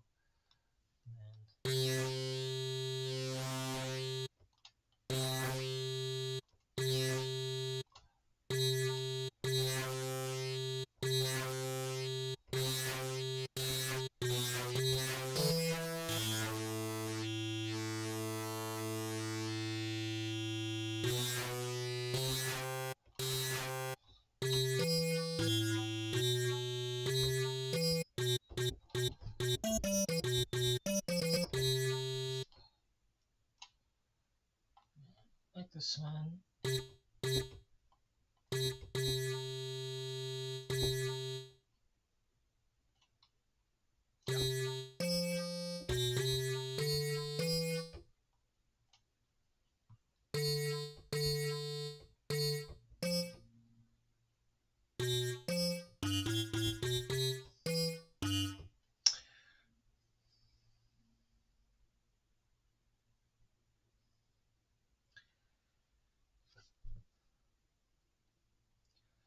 Sorry for the silence. I'm just reading the chat here. Music is just a hobby for me, so if I make a track, I very rarely spend more than an evening jamming with something. If it sounds good to me, I share it. Honestly, that's a great way to be in a lot of ways. Sometimes it'd be interesting to spend time on music than I spend on work. Yeah, work is needed to survive. Yeah, it is tough. I mean, obviously, that's the amount of energy that you want to spend on your creative want is the wrong word are available to spend on your creative output versus what you have to do to stay alive. I'm very fortunate, have been very fortunate. My situation has changed recently, but um, I was semi-retired for a lot of the time that I was doing music. I mean, I was still working, but only for myself and at a pretty low rate, 25 hours a week or less, usually less.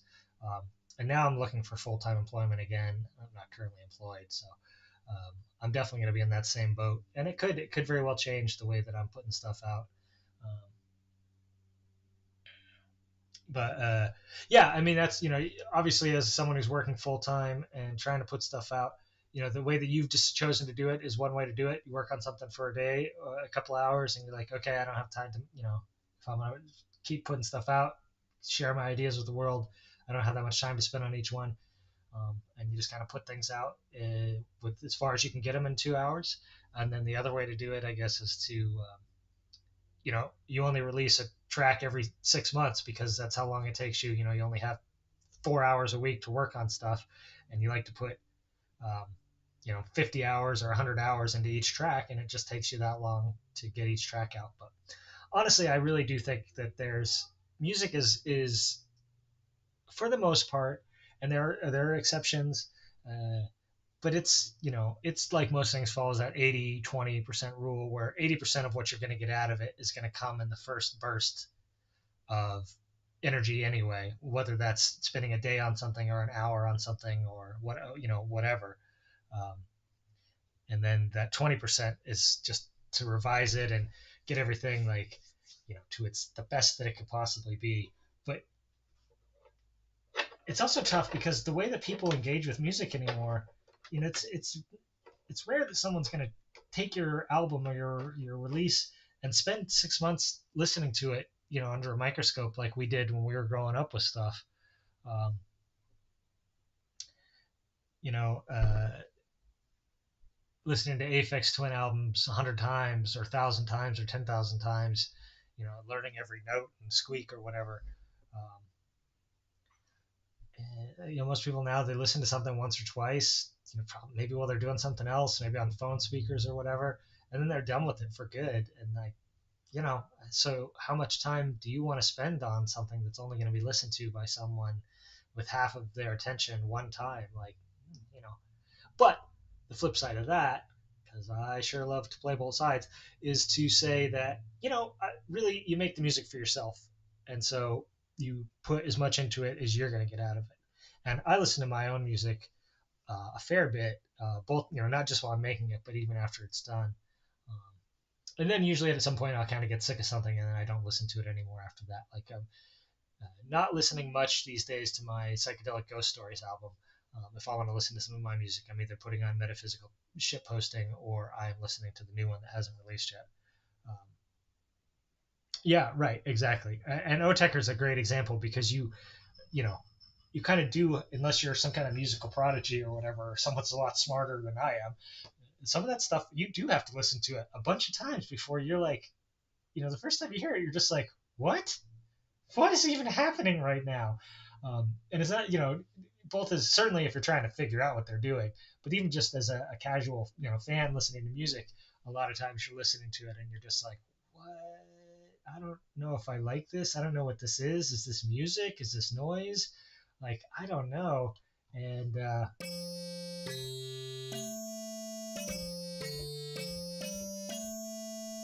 oh, wait, okay, this is what I want to do. I don't want to turn it off. I want to turn it down, right? Yeah, I don't want to output it to the filter. I just want it to do its.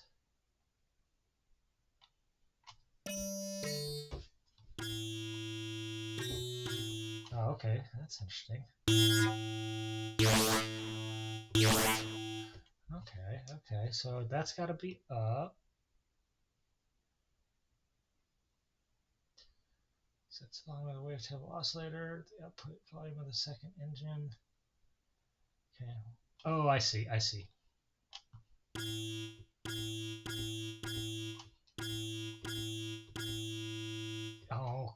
Okay. I see what I'm doing. Sorry, I know I'm talking to myself a little bit here. There we go. That's what I wanted to do. All right. So what we're trying to do is get this FM blast across here.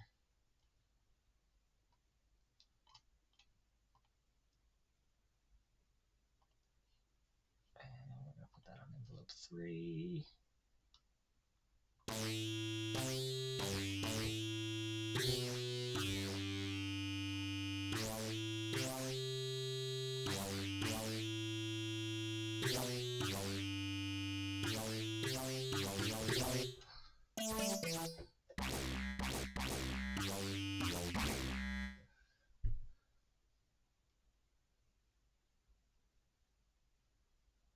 Yeah, I mean, that's true. Seashell, it took like 25 years for a lot of the IDM albums to become something that more than a small niche could digest. Yeah, as a fan of that stuff since basically it was new. And I mean, there's a lot of that kind of second wave IDM stuff that probably is still never really found much of an audience.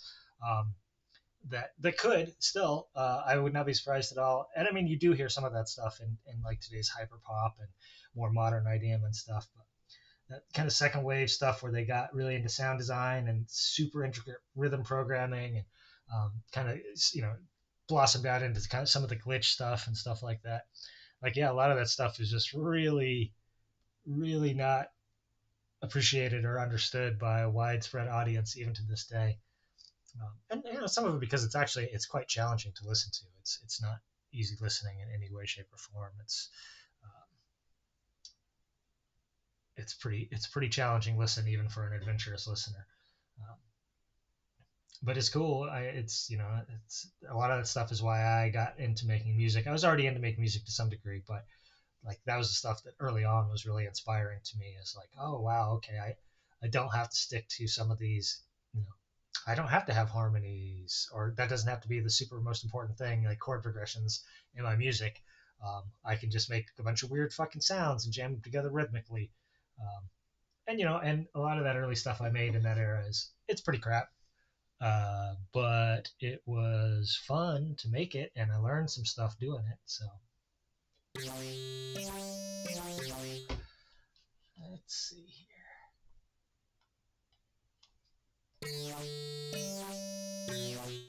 Actually, I guess what we want is a pretty hot burst down to a kind of a lower sustain.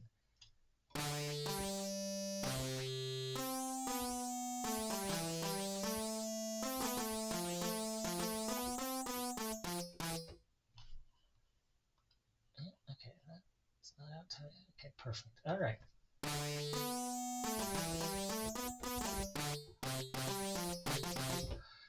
Maybe we can add a utility engine oscillator, just like a sine wave. Yep, perfect.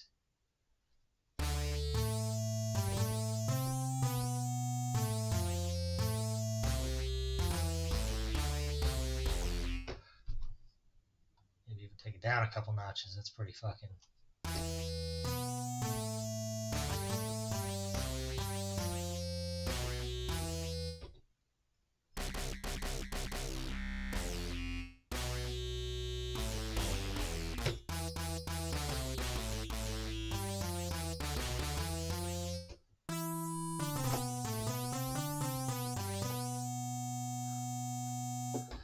That's kind of interesting. Octave down. Yeah, I mean like the whole sound an octave down, or the sub oscillator?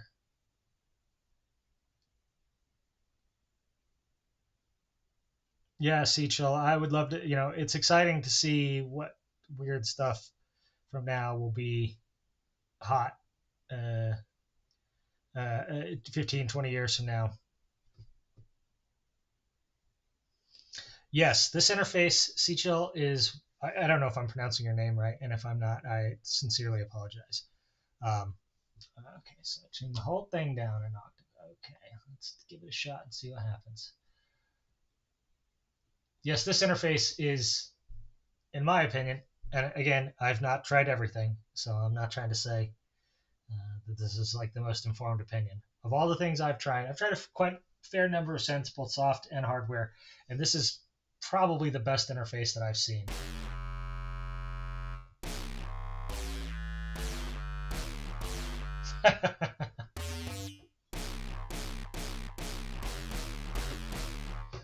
And now I feel like this is, it's too much, that noise on the front. There we go.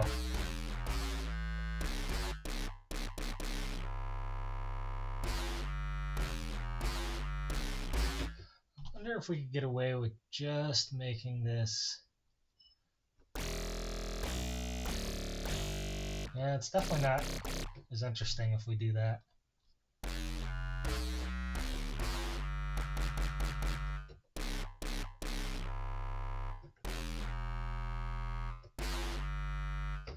It's kind of basic. Maybe now, actually, if we're going to do this, we actually do need to make that, pump this back up to 0. Yeah, that's it.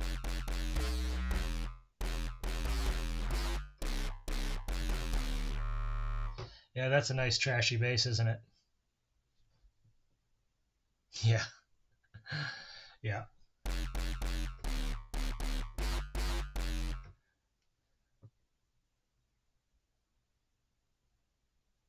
Yeah, I definitely think this would be, I think we've made a nice distorted FME techno-y bass. God, we haven't even touched the filter yet.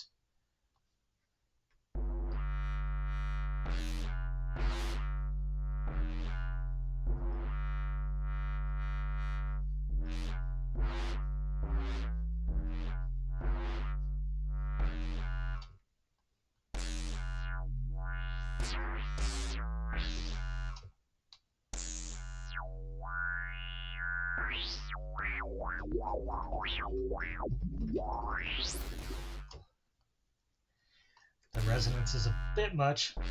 Let's try this. See if this envelope will get us there. It's the same as the wavetable envelope. What is this one doing? It's, oh, the FM. And let's see.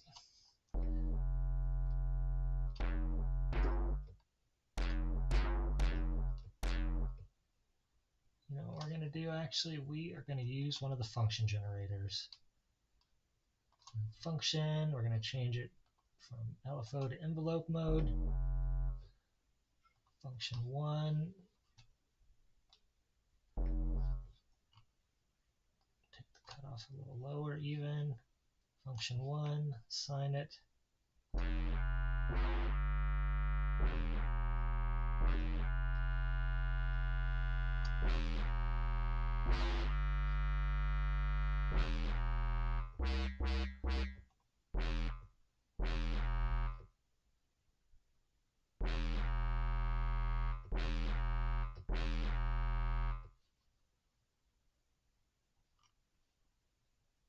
Oh, neat. This is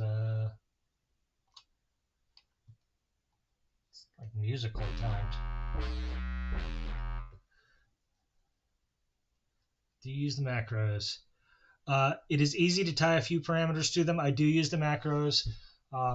Frequently, what I will do with them is use them to turn different things on or off. So like if I'm using effects, for example, I'll put effects on one or two of the knobs to turn them off or to turn them on, depending on how it sounds better to begin with. So if you're using it and you don't like the delay or whatever, you can just grab the delay cut knob and turn it up, and then the delay is gone. It is super easy. Here, I'll show you what it's like to use the macros. We could put macro 1 on the filter a little bit, so we open it up that much, and maybe also on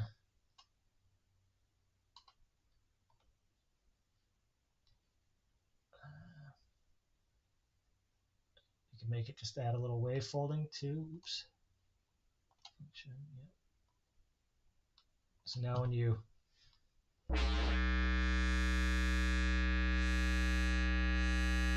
and it's as simple as that. So yeah.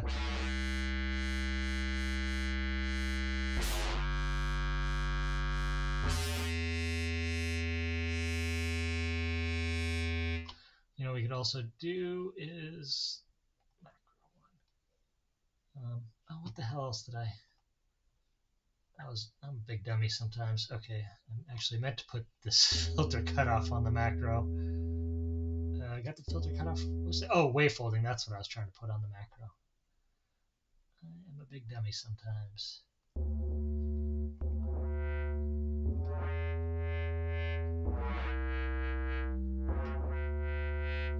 So there you go. Now you got some different things on the macro, and you can just keep adding things onto it. I was actually going to add a little.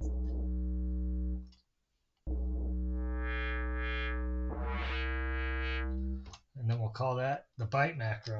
So as you turn it up, you get more bite.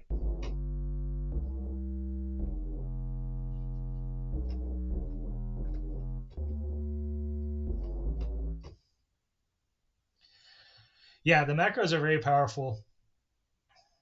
You know, the on the Hydrosynth, which is probably the closest hardware comparison to this. It's not the same, but it's in some ways it's very similar, at least. Um, it's got 8 macro knobs, and so like when I first got this, I was like, 4 macros seems almost excessive. That's great that we have 4. But the more I use the Hydrosynth and get used to putting like, you know, it's cool if you're gonna put 6 parameters on each knob. Yeah, you probably only need 4. But sometimes it's nice to just have like independent control of a bunch of like stuff with the patch, like just to be able to like turn the delay off or turn the you know, reverb off, or to add some chorusing or whatever. And so those things tend to add up pretty fast if you have 5 or 6 or 7 of them that you want to do to your you know, to your thing there. So but yeah, this is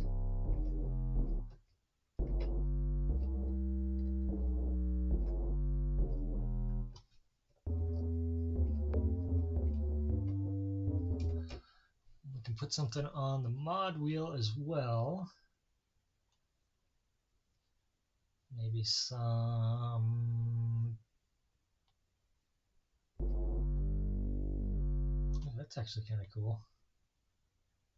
Let's put that on the mod wheel.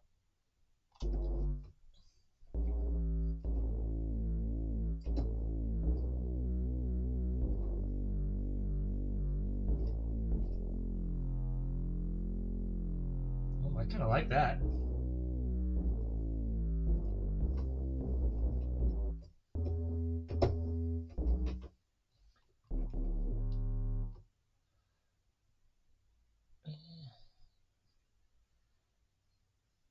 Give us about a third on that, and then put the velocity over here. Give us another little bump.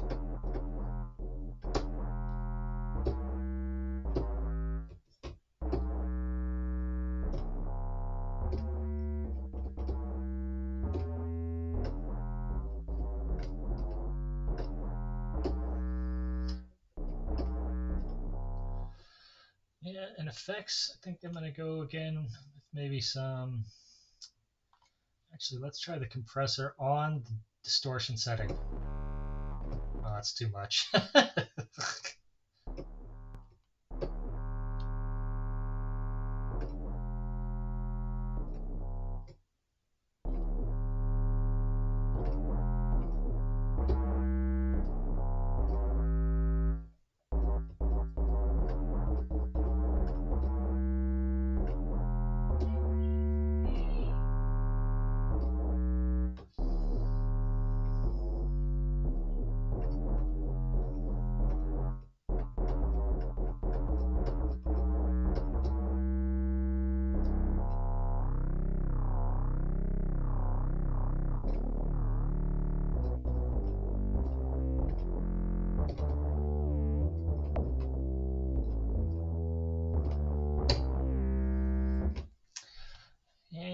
since it's a bass, maybe we should make it mono.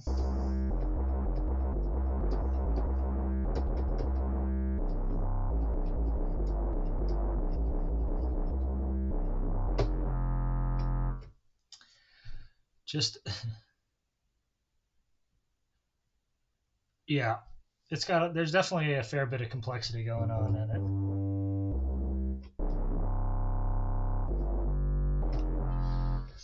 Anyway, just leave it at that.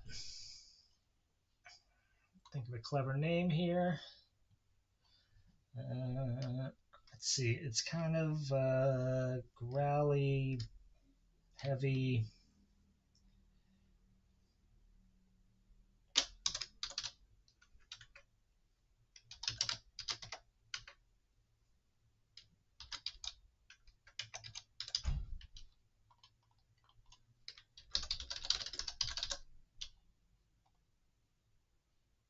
It's a hard bass.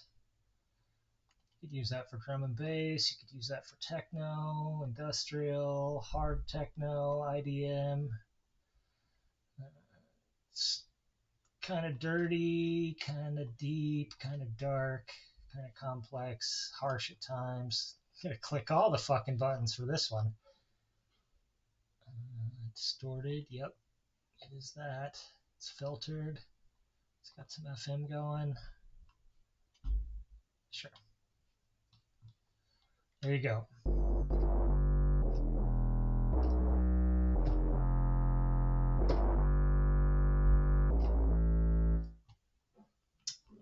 Interesting. Okay. That seems good. Let's do a new preset. All right. Grizzly. Yeah. Anyone have any suggestions for this last one? Something different? Did a couple of basses, did a lead sound. Yesterday we did a couple of pads, including like an e-piano kind of sound. I am open to suggestions. If anyone's got any suggestions, anyone wants to see anything. I mean, I can just start doinking around and figure something out myself too. I can always play with some of these other engines and stuff too. I feel like the wavetable engine is sort of the most developed. It's sort of where my interests lie because you can do basic wave shapes out of it, obviously, too, or more complex, but still static wave shapes, or you can do the evolving wave shapes. The granular engine is definitely interesting if you're into that stuff. I've not messed with the harmonic / additive engine at all. And the analog engine is fine too, but it's basically the wavetable engine does everything it does, so I rarely feel a need to go there unless I just want to do it as a challenge or whatever. Percussion sound. Okay. You say kick or snare. I mean, a kick drum should be pretty fucking easy.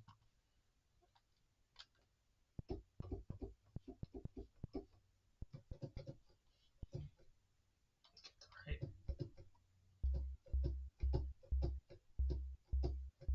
I mean, see, we're already most of the way to a kick there.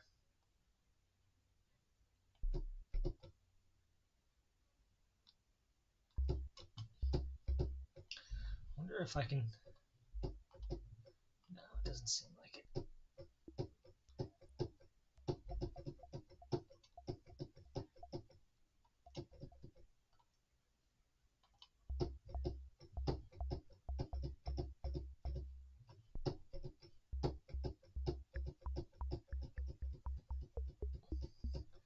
Wondering if I could basically ping the filter here.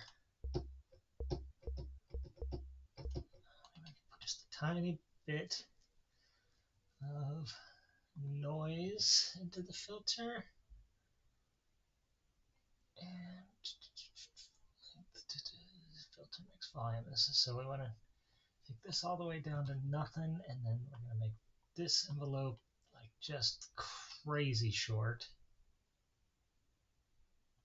And envelope 2 to the volume here.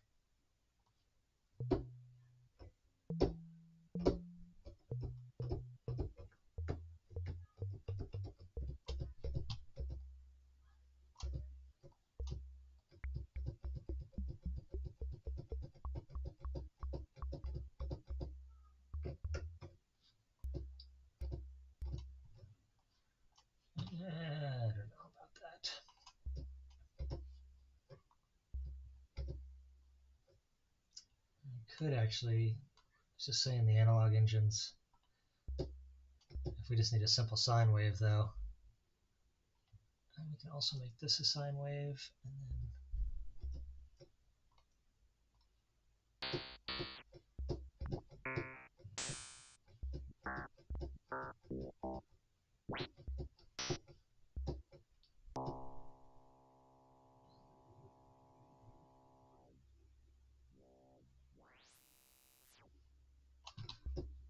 I see my sustain is not 0.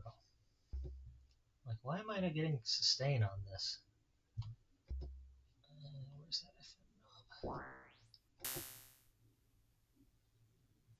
knob? Okay, turn resonance down on this. So a kick drum is usually just kick that'll go good with those bass sounds from before. Yeah, kick drums are actually remarkably simple. They're generally speaking, it's really just a sine wave with sometimes with a little click at the beginning. Could use a sample engine. And let's see what kind of, if we have a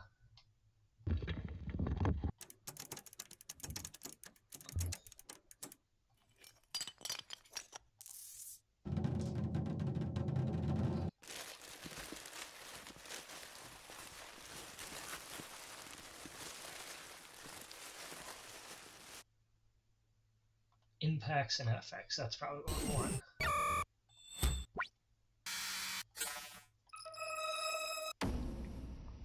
Oh yeah, that's what we want right there. So we want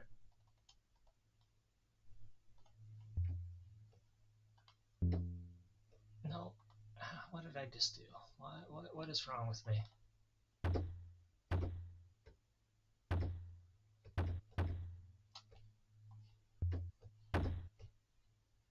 Okay, so what we want is this engine. And this envelope 2. Envelope 2 is going to make this.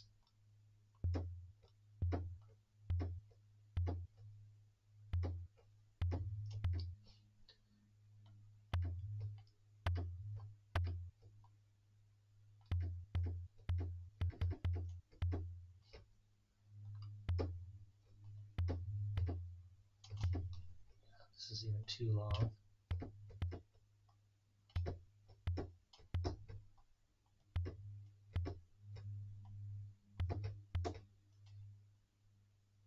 Make the same basically on this.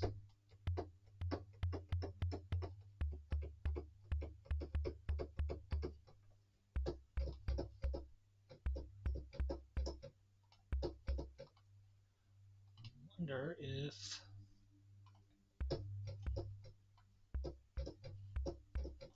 no.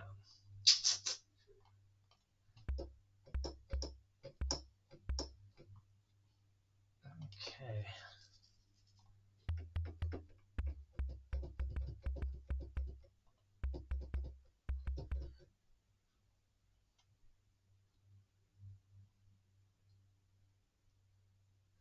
Yeah, I mean, you're essentially right. The sharp hit is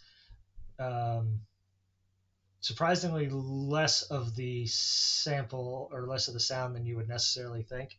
Um, there is usually some kind of click or kind of impact sound, but with a kick drum, a lot of time it's it's just like the sine wave decay is almost all the sound. But you are essentially right that is you've correctly identified the kick drum. And I wonder if we can get into this effect stuff. Like maybe this is where we need that distortion preset.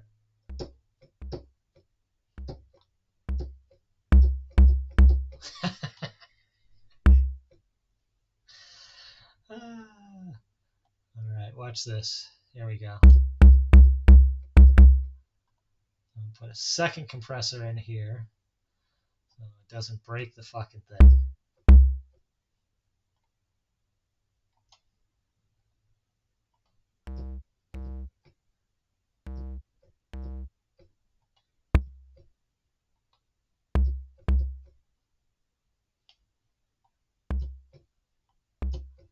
it to stop clipping.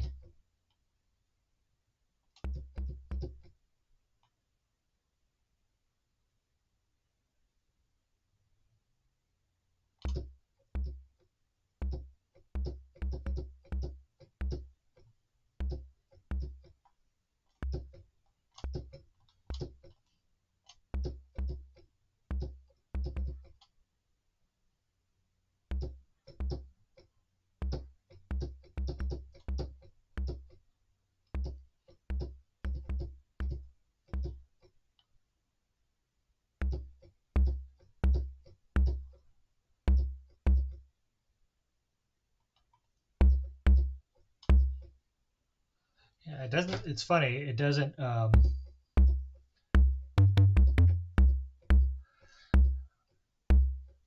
don't know if you can see this upper right hand. The little volume meter is like fully in the red, but it doesn't sound like it's clipping in my headphones. So I don't know how much that's to be trusted. If I can just.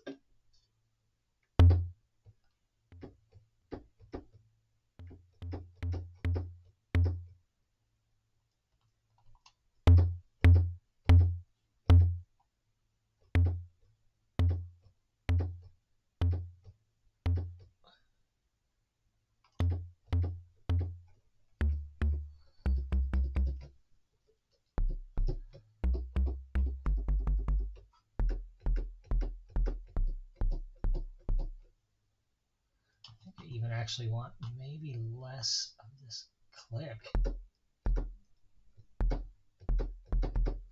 There you go. There's a kick drum. Yeah, well, right. It might just be some internal clipping or something. I don't know. I should probably just trust my ears. My ears say it's not clipping. But there you go. There's a kick drum. Let's save that as. Oh, you know what? No, I'm gonna just do it like this. I'm gonna call it pig kick. For short for pigments. Sound effects.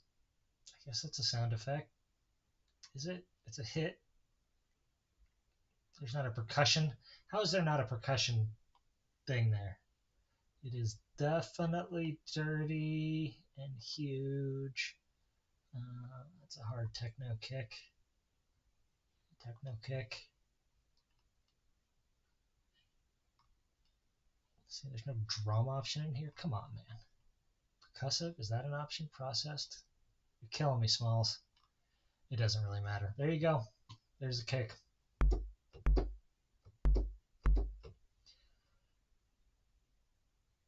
Yeah, I mean, sometimes, right, it does make sense to clip things intentionally.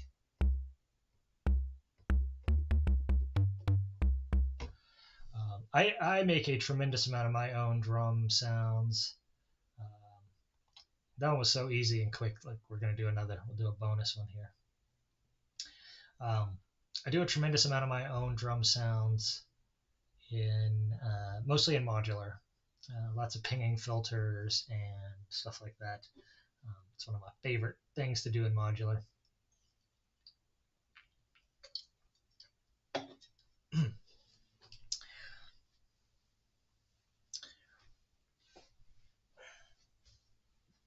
Maybe do another drum sound here.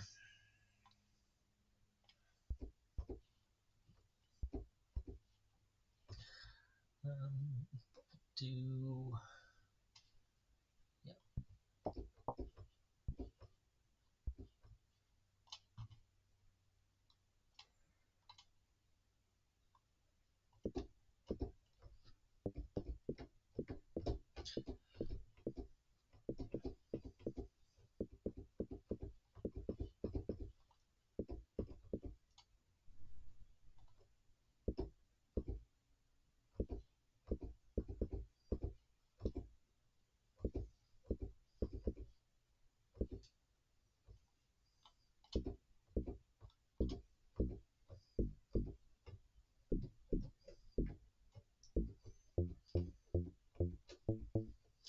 There it's like, is that a bass?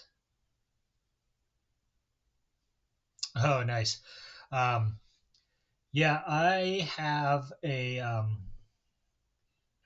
Korg Volca which is basically an FM percussion synthesizer, and it does random sounds. And 90% of the time, I'm using that thing. I'm using it the random mode, and it is great to just like hit the random, see what it sounds like, hit the random, see what it sounds like, till you get something that's either fine or close enough, and then you can kind of tweak it a little bit and sample it, and then yeah, move on. Fractal bits, huh? Is that a like a VST plugin? Um, or a iOS app or what? What is this fractal? I mean, not that I can't Google it, fractal bits, but if you want to share with the class, you can let us know what else, what kind of platform to find it on. Yeah, that sounds pretty cool, but it's definitely more like a bass than it is.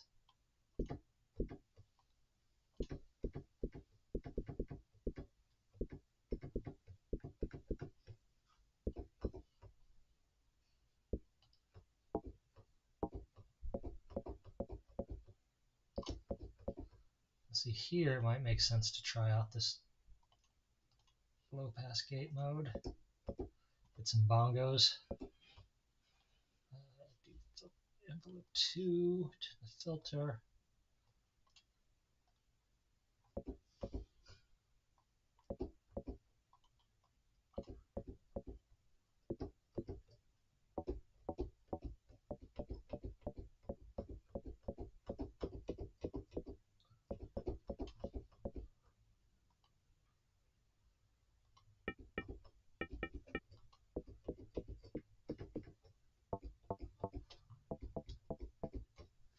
That's some interesting little percussion sound. iOS or Android app. Okay, cool. Yeah, I will definitely check that out. I have both iOS and Android. I usually keep most of my music stuff on iOS, so I will check that out on iOS. That sounds fun. I like random sound generators. I like FM percussion, so that sounds right up my alley.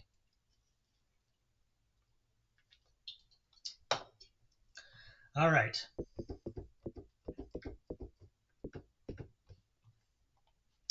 And what percussion sound can't be spiced up by a little distortion?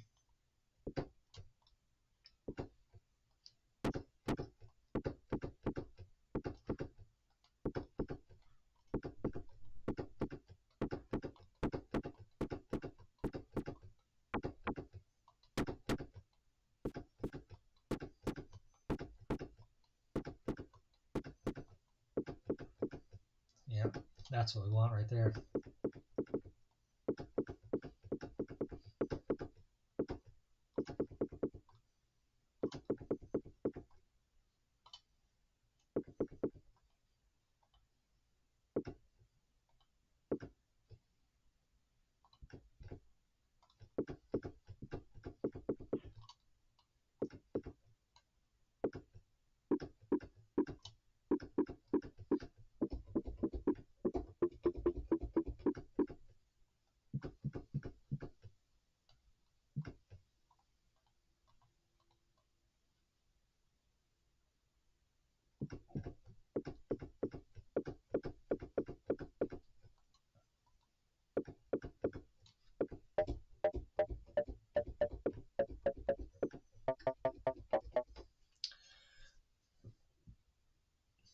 Yeah.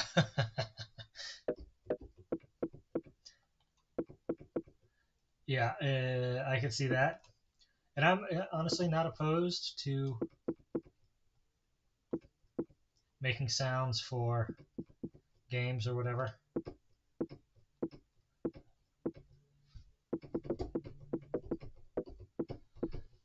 I want to say.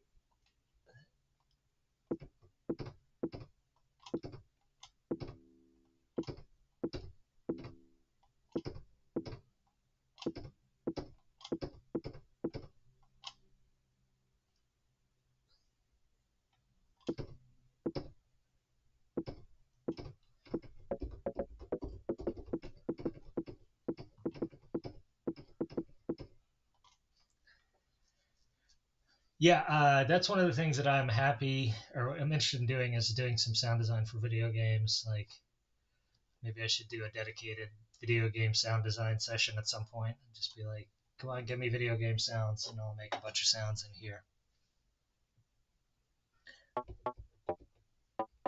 Yeah, up higher, it's almost like a percussive, less percussion and more percussive synth sound. I've got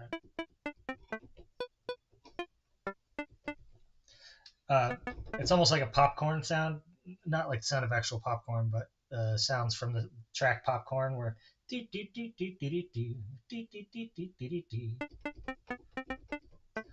know what I'm talking about? That song.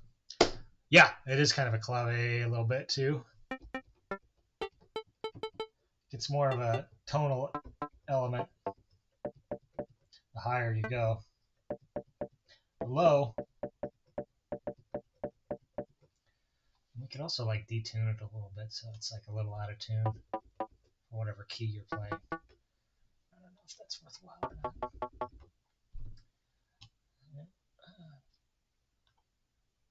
Yeah, wavetable FM one amount, plus so that moves that as well.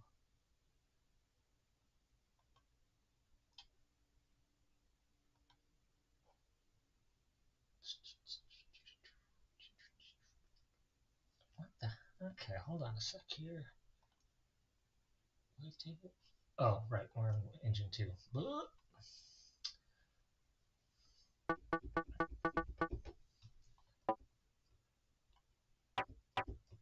Too much. Yeah, I think I had it about right before.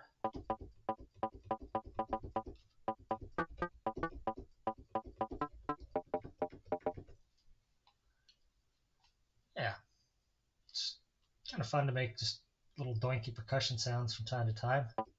What if we detune it? No, it sounds like shit. What if we, what else can we do here? Could give it some, yeah, percussion sounds could use definitely a little that, and then that being, sorry, velocity to amp mod. I'll put a little on the filter as well. It gets darker, quieter, darker as it gets louder. What does no FM say? Oh, no FM. Oh, I see. Filter 1 FM source. Oh, okay. Interesting.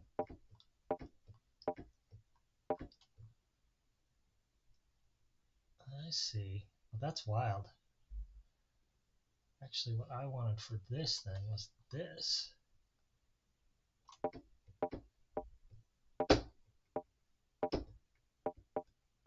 Yeah, okay.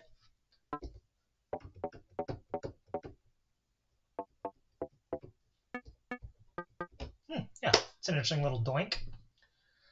I could keep screwing with it, but it seems good. Sometimes you need a little doink. So preset as, we'll call it Little Doink. Little Doink.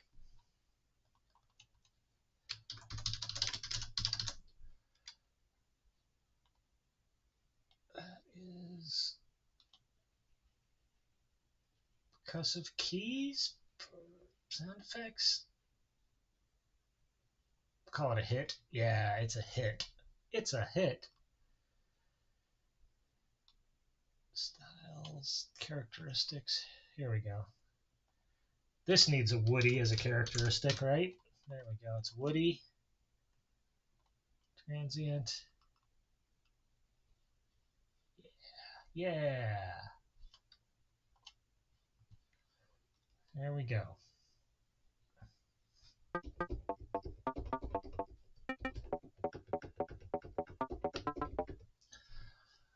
All right. Well, I definitely feel like I'm running out of steam. It seems like 2 hours is my limit for these things. So I think I'm going to wrap it up.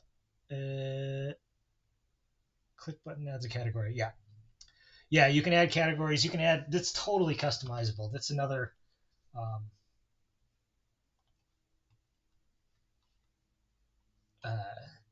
you can leave extensive comments for yourself or for whoever's in here, like mod wheel opens up the filter or well, whatever.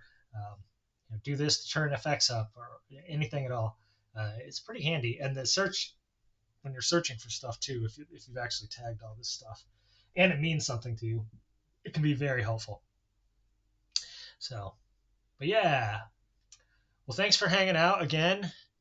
I hope to see you again sometime soon. I'm gonna, thinking about different times I could do this. I don't know what, obviously the weekends worked for you. I don't know what you have going on generally during the week. Um, but I was thinking about maybe doing these a couple days a week. Um, in the early evenings, depending on where you are. I guess if you're on the East Coast, it's more like evening. Um, but like, so I'm in Pacific time, and sort of what I was thinking is like 3:30 to 5:30 my time, which would be on the East Coast would be 6:30 to 8:30, which is very much in the evening time. But kind of allows people, even people in my time zone, they maybe are going to be at work, but the rest of the country should be out of work or whatever. And you're not in the U.S. at all. There you go, deep in that where you're at. Well, then I guess, yeah, for you it sounds like it'll probably just very much matter on what the heck you have going on any given day. But you're great company, and I really appreciate you hanging out. And it's I've only done a couple of these streams. I've streamed some gaming stuff in the past, and I found that to be true there as well. That um, but at least the gaming stuff, that usually the game itself kind of guides what you're doing / talking about. But this, it definitely helps to have someone to talk to and bounce ideas off of throughout conversation topics and whatnot. Um, well, good. Well, I guess that'll work out then. If you like to catch them before you go to bed, and where I'm at or our time zone makes it different um, enough that my afternoon is your like okay last thing before bed. So hopefully we'll catch each other again in the future. Um, but yeah, so made a few more sounds. If you want to reach out to, if it, I can't remember, you don't have Pigments as I recall, but if you do have it or you end up getting it, and you want any of these sounds or all of these sounds, just give me a holler and I will zip them up for you and send them your way. Um, and yeah, again, just thanks for keeping me company. Thanks for being such a good chat buddy, and keeping the chat alive and feeding me things to think about, talk about, and react to. It really makes a huge difference for the enjoyability of doing this, and me just not just staring at the screen and forgetting to talk and shit like that. So, um, but yeah, it is on sale now. If you did want to, if you were thinking about getting it, this is probably the best possible time to get it. Um, so, not that I'm not trying to sell you Pigments, so please don't think that I am. But yeah. Anyway, nice. Um, yeah, I have gone back and forth. Like, I don't do a huge amount of watching streaming myself anymore, but at different periods I definitely have. Um, Made a lot of good friends in streaming and stuff too. So it's great to get to know you a little better and whatnot. And yep. All right, I'm just rambling. I'm saying the same things over and over again. So I'm gonna leave. I'm gonna end the stream. But thank you again for hanging out, and I will see you on Fediverse or Blue Sky, whichever it was that you were from. Take care, and we'll catch up soon.